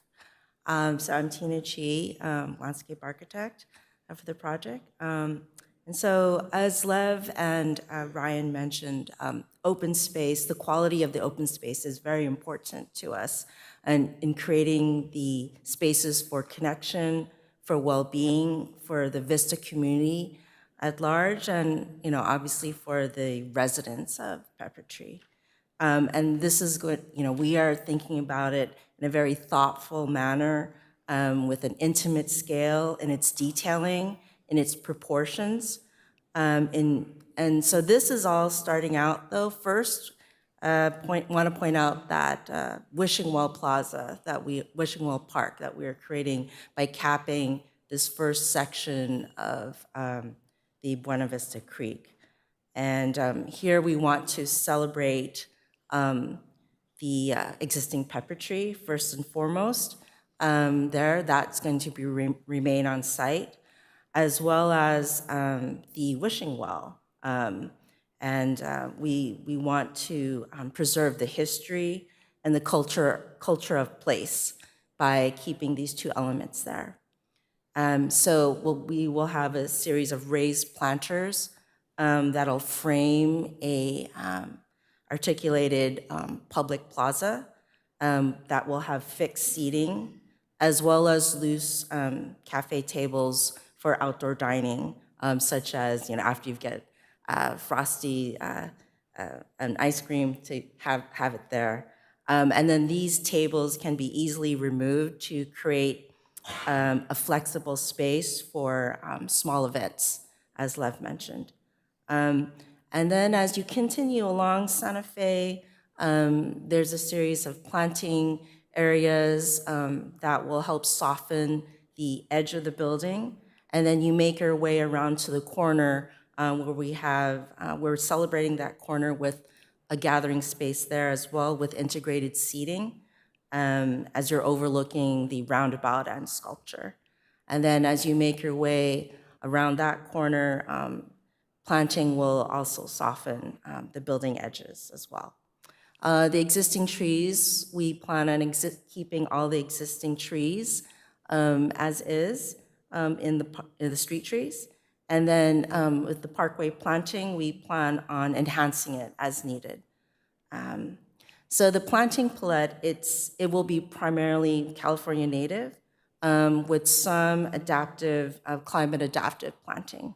All of it will be low water. The planting at the Wishing Well Park, it'll be inspired by the Buena Vista Creek, as well as the Memorial Park across the street, so that there's this continuity of open spaces that people experience. So you'll have riparian plantings such as sycamores and willows that will create a sense of dappled sunlight and light shade. The shrubs will be evergreen, focusing on form, the contrast of form, fine and large texture, as well as the blooming periods for various flowering plants that will encourage interest in the fall, spring, and summer months. Okay, so let's see, I think I go like this. Okay, so we're gonna take you through some exterior vignettes, beginning with standing on Santa Fe, looking into the Wishing Well Park entry. You'll notice the existing pepper tree to the right, and then the Wishing Well itself at the entry of this new plaza park. And then to the right of that image, the top right, as you head towards further into the Wishing Well Park, there's a pathway that is a glimpse of possibly, a future creek trail where you get this sense of walking along the creek path. To continue this idea of community and wellness, there are common residential open spaces, as Lev and Ryan mentioned. So in level 2, if you look at these vignettes in the second row, this is a view of the level 2 terrace, which you have views over the downtown vista, as well as the creek. And so through this breezeway, you feel this connection between the two apartment bars, for example. And on this level, you have fire tables, you have trees, you have umbrellas to create shade. It's a place where people can connect, have a sense of well-being. It's the same floor level as the fitness area. And then as you continue up to the uppermost level, there is a roof terrace, as you can see on the bottom bottom vignettes. It's basically an intimate outdoor living room. There's a barbecue area, a dining table, a built-in fireplace. So you get this sense of community. You're overlooking the downtown vista and connecting to nature beyond. Let's see. Okay, so I will pass it back to Thank you. Thank you, Tina. Take me there now. I want to hang out on that rooftop deck. Thank you so much. It's been a long evening, so we're going to wrap it up here. I want to share this kind of parting image here. This is a picture we got from Danny, and this picture probably goes back 60 years. So there used to be a Wishing Well walk that would lead you down towards where South Santa Fe is now. And what you see on the right-hand side are the pepper trees before the Army Corps of Engineers encased the creek in concrete, with a little DG path, making its way down. And an image that's superimposed is from kind of the vignette that Tina just shared for the landscaping plan. So our hope is to bring this, idea to life and bring it back to what it used to be long ago. In conclusion, I'll sum up. This is an amazing opportunity, and we feel a great sense of responsibility to work with the Villaseñor family to preserve the legacy and have Pepper Tree Frosty as an iconic anchor tenant for the project. We're working towards capping the gap to create the spark, not an undertaking we'd even consider had we not worked with Greg Mayer and the engineering staff, the planning staff, and knew that we had a partner in figuring out these complex endeavors. So again, we wouldn't even attempt that at another city. And we ultimately want to create a really beautiful building that's going to be something that we all can be proud of on such a prominent corner, and that will bring new community members to support the small businesses in downtown Vista. Thank you so much. Thank you. Thank you for such a comprehensive presentation to the Villaseñor family, for making it clear what the process has been for you. For that, now I'll switch to the commissioners to see if they have any questions and comments. And because the project is vast and we want to be a little bit clear for staff too, I'd ask the commissioners to let us break it down into a few subjects, like site plan layout. So if you have questions, Patsy? Madam Chair, I believe there are comments from the public that we Okay, received, so so we might probably want to take the speaker slips first, if I could suggest that. Thank you. It's been a long night, so we want to make sure we address them. Everybody has a chance to speak. My apologies. The first person up to speak, I'll tell you, I'll name three, and if you can get in close to the speaker table, that would be great. Cliff Kaiser would be the first speaker, Jacob Aldridge would be the second speaker, and Rachel Bell, the third speaker. So we'll start with Cliff Kaiser. Yes, these are for the speakers. Well, I have several slips. These are just the first three, my apologies. I'm just trying to get people up closer to the mic so that we don't have to take too much time. So if Cliff's not here, the next person would be Jacob Aldridge.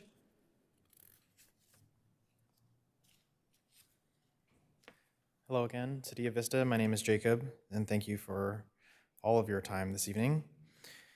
First, on the project's mixed-use composition alone, I love it, and I think I would be proud of its existence in our community. I saw online there was quite a lot of concern about this project, and I wanted to address that in my 3 minutes. As a member of this community that has shared in the joy of Pepper Tree, I understand the deep connection that we all share with Pepper Tree, which has been a cherished part of our neighborhood for decades. I want to reassure everyone that the upcoming development is not an affront to our cherished memories, but rather an elevation of what we love about Pepper Tree. The shop will return as an integral part of this development, ensuring that its legacy and essence will be preserved and enhanced. The new development will bring modern amenities and a refreshed space, allowing the ice cream shop to serve us even better. Imagine enjoying your favorite ice cream in a more comfortable and vibrant setting with additional seating and improved facilities. This is about enhancing our experience, not erasing our history. I understand that change can be unsettling, especially when it involves something as treasured as our ice cream shop. However, this development is an opportunity to celebrate and elevate what we love, ensuring that future generations can create their own memories in a space that honors our shared history. In conclusion, this development is a positive step forward made in partnership with Pepper Tree. Let's embrace this opportunity to celebrate our past while looking forward to an even brighter future. Thank you.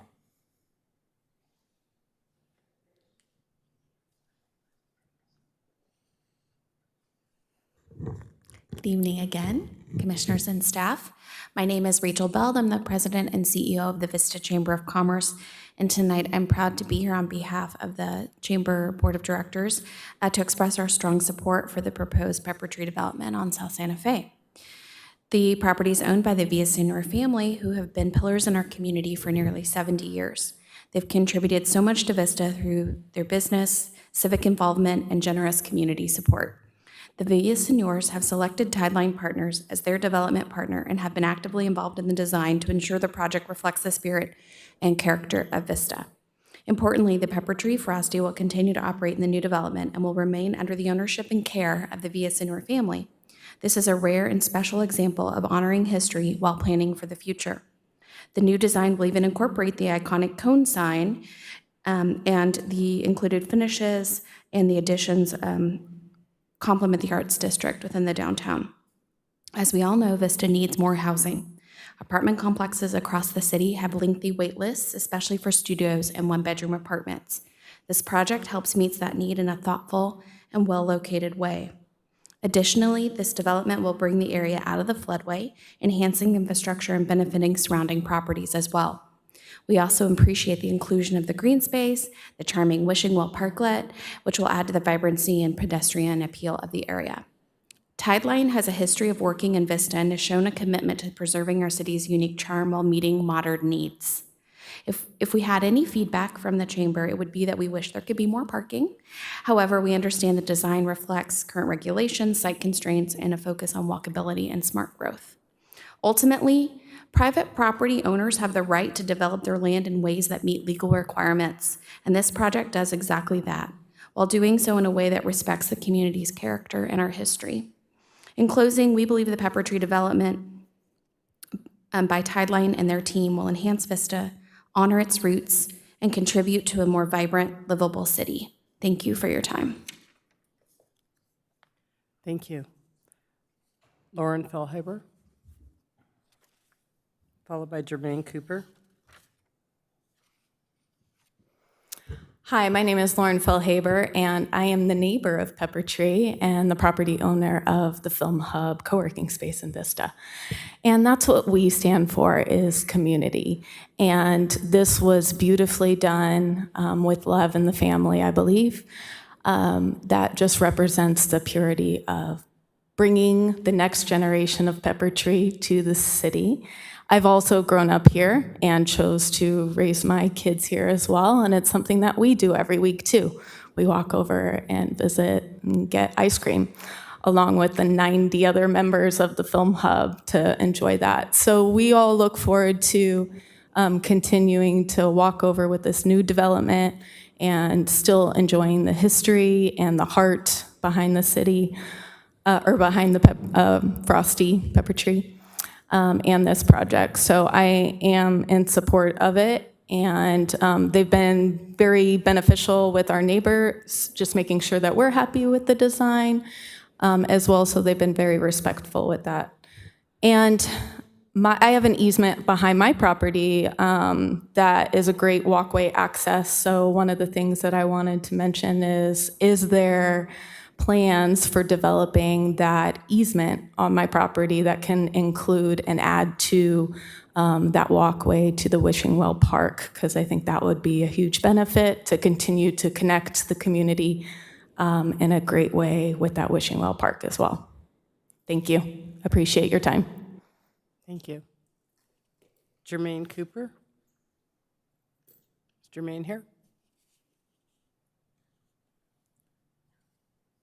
Carl Philip Meithke.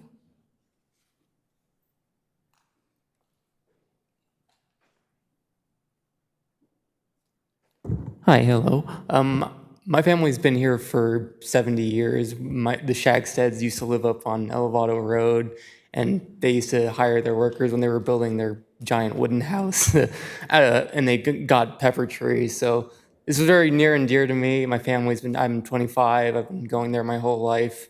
And when I heard about it, I kind of freaked out, and I wrote in opposition, and then came down here to kind of see what was going on. But hearing them makes me feel so good about, history and keeping everything important.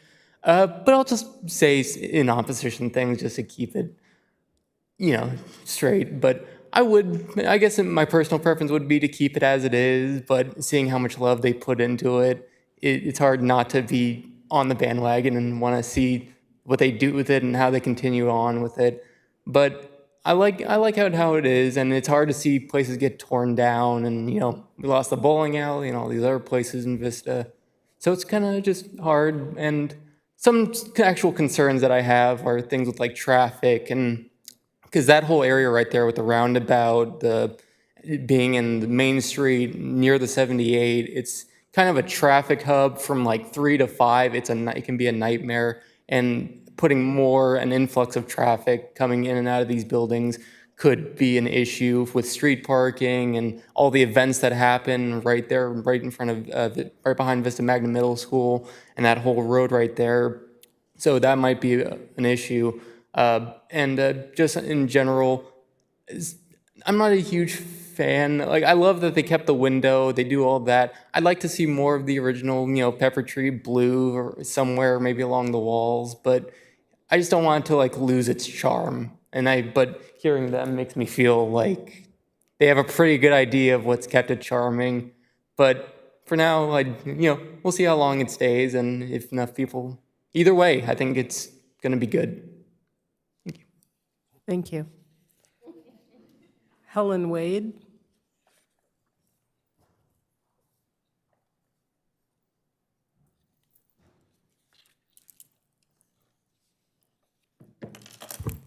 Hello, City Vista Council. My name is Helen Wade, and I am a third-generation Vista resident. My grandparents raised my father here, and my father has raised me here, and when I have children, I hope to raise them in this incredible city as well. This is what I'm here to speak about. The city of Vista is known for a small community, especially gathering areas that have a lot of meaning to the city. Destroying the Pepper Tree Frosty area for luxury housing is going against everything that the city of Vista is and has strived for. This plan will essentially price out the people of Vista with overpriced housing, which we already have and has already not worked. Vista is the city of hardworking people who are proud of their history and their culture. Over the last few years, we've watched City of Vista grow, and with that type of growth comes traffic, which is already horrible on South Santa Fe. We understand that it's the family that wants to develop but the city can make the land historic to stop the needless destruction of these buildings. Please don't let greed ruin our amazing city. We speak of community, but what the family doesn't understand that there is already one that they are ignoring. Thank you for your time. Thank you. Mariciela Bowman, BS.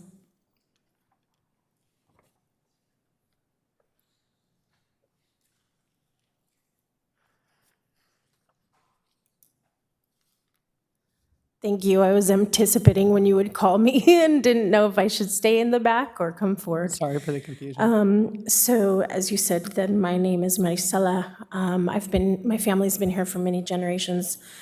I'm elated that I came tonight because I needed and wanted to hear from the Villaseñor family, as they not only have been pillars of the community, but have sponsored me in my endeavors when I was young for Miss Vista. My daughter for Miss Pride of Vista, have, just poured into this community in so many ways.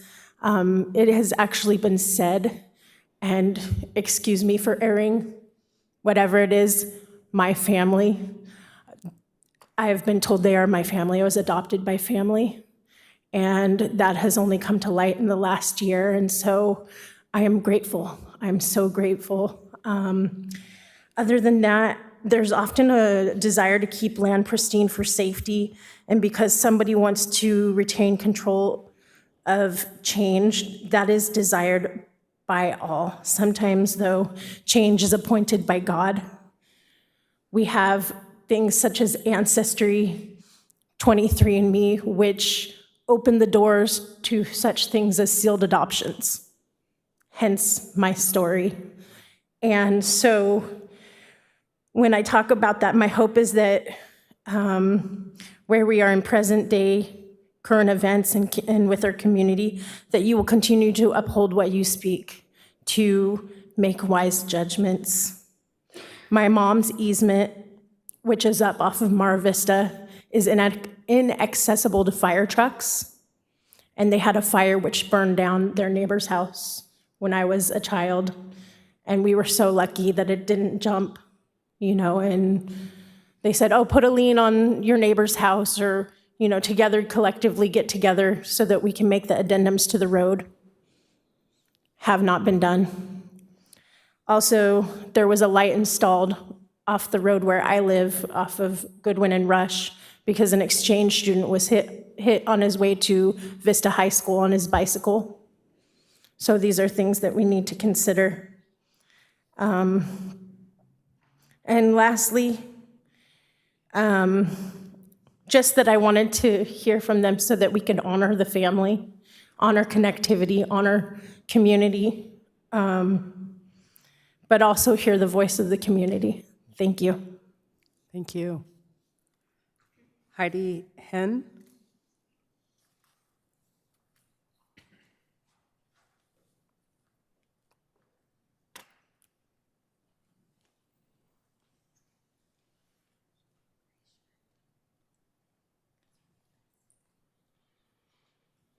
Hi there. I'm Heidi Hitt. I'm a first-generation Vistonian. I've lived in Vista since 2007. I own a home on Eucalyptus, so I'm very familiar with the area, and I do, as everyone in Vista does, love the Pepper Tree Frosty. I will be sad to see it go. I understand that, some things do go sometimes, even though we don't want them to. I've just jotted down a few concerns that I have, and in talking with other community members, I think we all have, and a lot of them have been brought up, so I just wanted to mention some of them. The community's concerns, as you probably know, are the additional traffic that this project will create on an already, smaller street. It used to be a 4-lane street and is now a 2-lane street, so that has kind of created some additional traffic in that area. The size of the building, which, as I think you've mentioned, does exceed the height and the number of units per acre allotted for the city. So that's a concern that the community has. The housing units that are creative, I believe I heard like 50 studio apartments. I don't know that that is a need that people have for studio apartments. I think more multi-bedroom family places are something that would be more desirable to the community of Vista. Also, the proximity to the street seems to be kind of dangerous. 2 feet does seem like it's exceptionally close to a busy street. And the parking doesn't seem to be enough for the amount of residents that we will be introducing into that area. So those are just a few of the concerns that I think the community has, and any modifications that could be made to the project, I think, would be beneficial. Thank you. Thank you.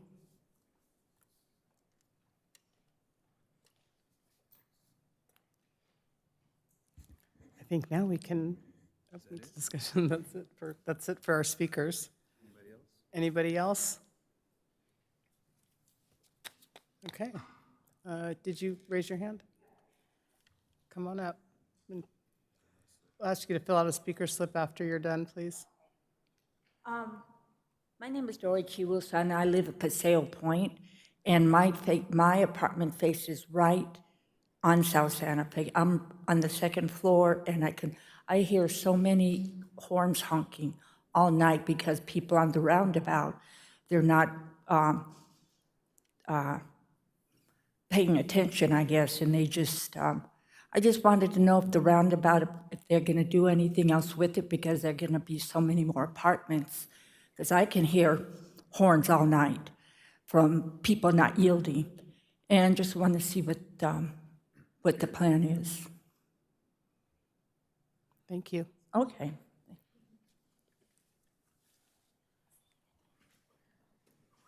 Can you fill out a speaker slip before you leave, if you don't mind? Thank you.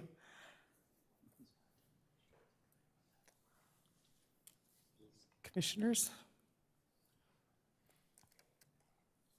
Commissioner McCarthy? Yeah, I just want to say that I really love this project. I've known the Danny Villasenor for quite a long time now and watched this thing evolve over probably 10 years from a thought to what it is today. Really happy to see all the different thoughts that's gone into this. Lev, you do a great job. And I love the art. I love the wishing well and the walk. And I think once they cover that culvert, there could be some connectivity with downtown. I just want to say I'm fully supportive of it. I'd like to see more parking, but that goes for every project in Vista. And good luck.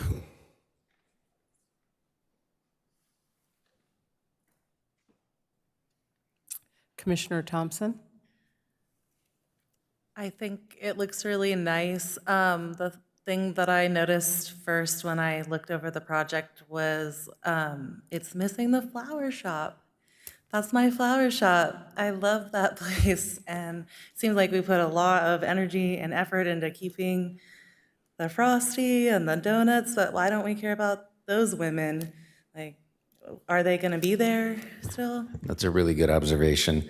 Other than Frosty, they're placeholders. We would love to keep all of the tenants. There's going to be a point of interruption when we demolish the existing structures and spend 20 months building the new project. But if the tenants are available at completion, we'd love to sign them. I get a lot of flowers from my wife there too. They're great flowers. Commissioner Jolliffe? Well, you had me at whimsy. I love that it's going to fit into the art of the community. I want to thank the Villaseñor family for all the deliciousness they've contributed, but now stewarding this new era. I think that this partnership is amazing. You've had a really talented group. You guys have thought really deeply about what it means to be in this spot. And it's a beautiful example of mixed-use space. It gives us housing in a very walkable area, and I love that. The only thing I could think of is going back to the honking. Is there a way, is it possible to do something with the materials of the building to attenuate sound?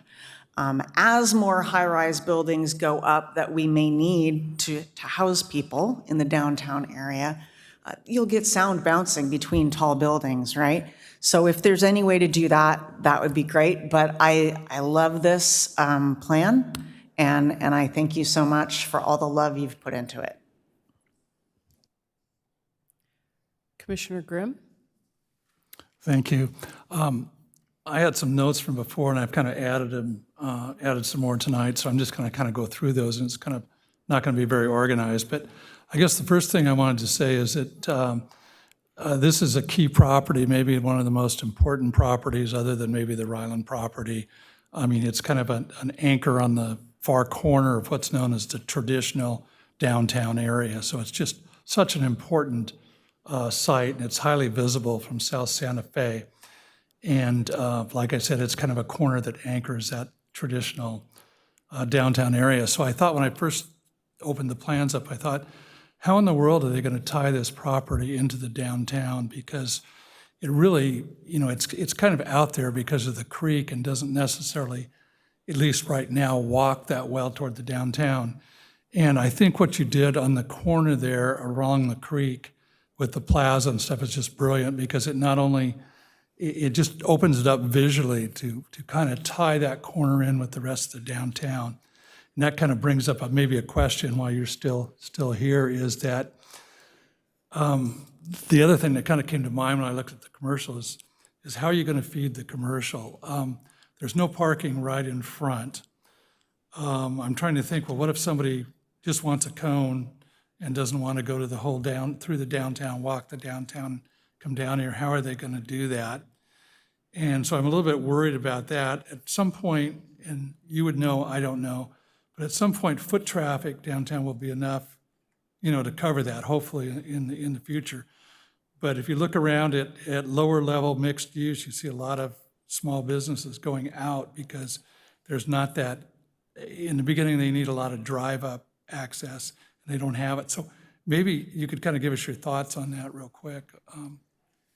Well, we want more parking too. The site geometry and proximity to the creek with shallow groundwater creates essentially a limiting factor, and we had studied going subterranean, doing split-level parking. So our retail strategy is really designed around creating a storefront and an experience that's so irresistible that the tenants are going to want to be in this location because it is so iconic, because we do have an iconic anchor tenant like Pepper Tree that consistently draws foot traffic.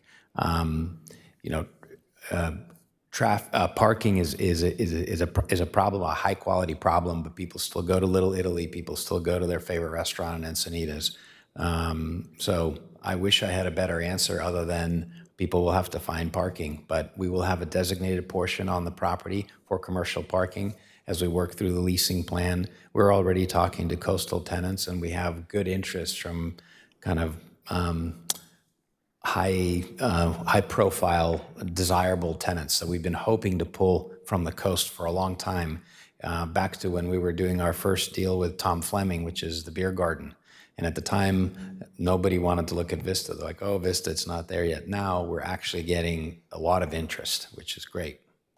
I think that's a good answer. I think, if it's cool enough, it's going to work. And you go down now on a Wednesday or Thursday night, you can hardly find a place to park. So I think there's a lot of upside to what you're saying.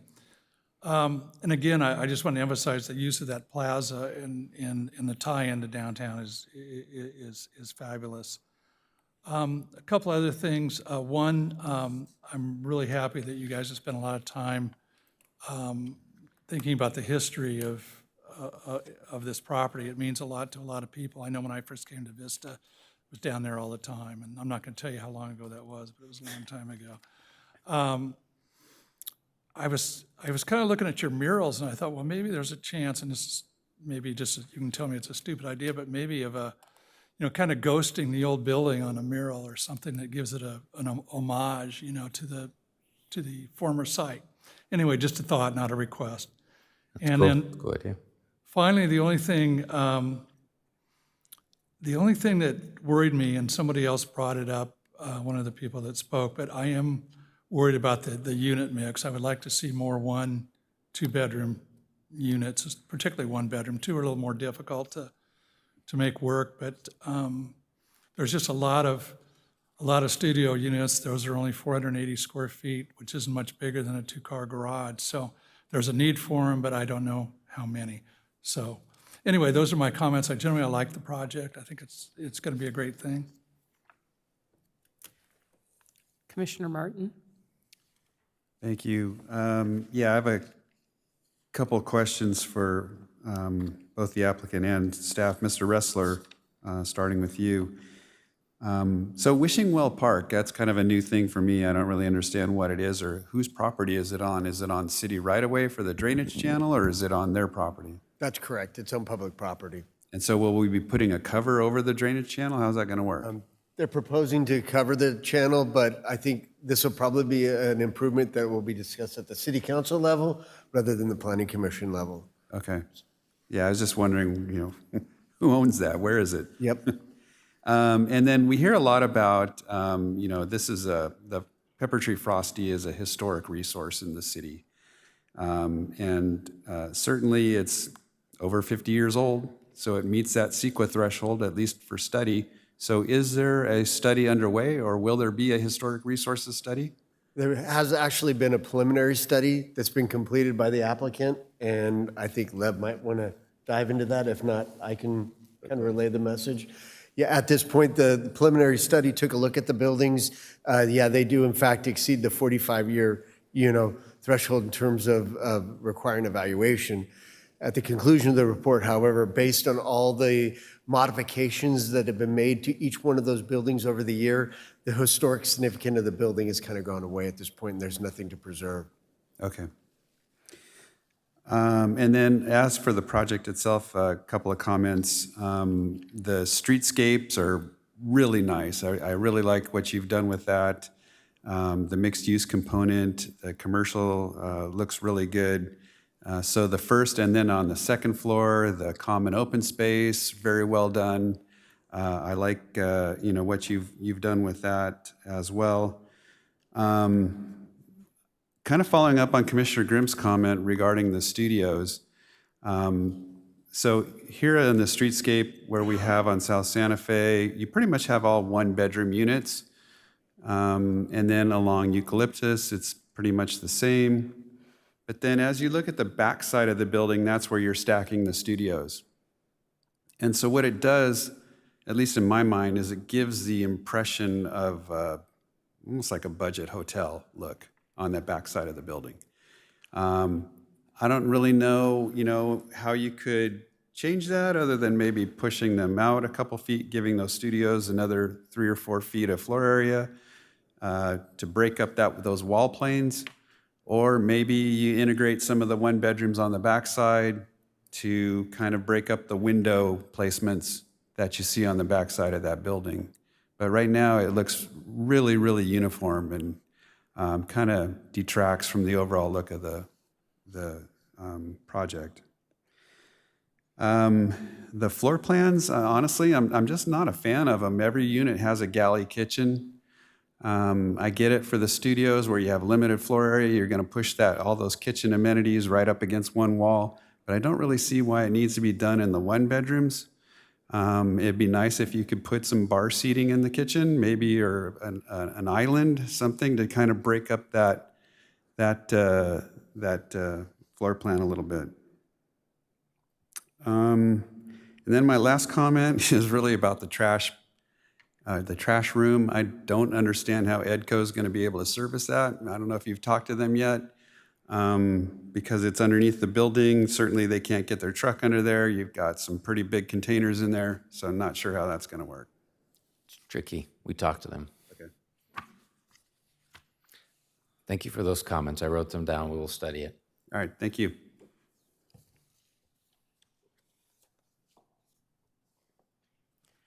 Commissioners? Anything on the site plan, parking, landscaping, floor plans? Okay. Thank you so much. Thank you very much. Okay, now it's time in this meeting that we have any reports from the commission. Any comments or reports? Nope. Comments from Patsy or anybody on staff? I'm looking at Director Vaca if he had any comments or updates at this point. Does not appear to be the case. I do have just one quick or a couple of notes. Don't have any specific projects lined up at this point for an upcoming meeting, I should say, within the next 2 meetings or so. So perhaps a little break after tonight's long meeting. Well deserved. And I just wanted to let you know there's something that I wanted to share with you, a state bill 1439. It has to do with what's called the Living Act, and it references city officers, which actually is addressing to any members of a board or a commission, so that would include the Planning Commission. It's something new that we're going to start putting in our applications about any contributions that our applicant or developer are making to an elected official or a member of a commission, such as yourself. And we have a disclosure form that's part of our application. I just wanted to let you know that that's something new that we're going to start so that there is well-informed decisions about developers and whether there's been some financial contributions made that will be part of the record when they apply for a project, and then we'll be putting that together along with the staff report so that everybody is aware of it as decision-making process takes place. So just wanted to share that with you. What was that SB? It's called SB Senate Bill 1439. And that would require, that means that when a developer comes forward with a project, that if they've contributed to that council person or what, that would be disclosed in that moment? It would be actually disclosed through a disclosure form at the time of application, and we would make sure as staff that prior to coming before a hearing for decision-making process, or 6 months prior to that, we would have these forms updated so that it's pretty current as far as any financial contributions, so there's disclosure on that. Okay, thank you. Sure. And that's all I had, unless other staff in our team had anything. Looks like not. Thank you very much. Thank you. Side note, it's my first meeting as chair. I had I'm a little nervous, but I love being part of this community, and I really appreciate our staff very much. They work so hard, and appreciate all the community involvement, all of your posts on social media, and that you're here tonight means a lot. So thank you for that, and to that end, meeting's adjourned. Thank you.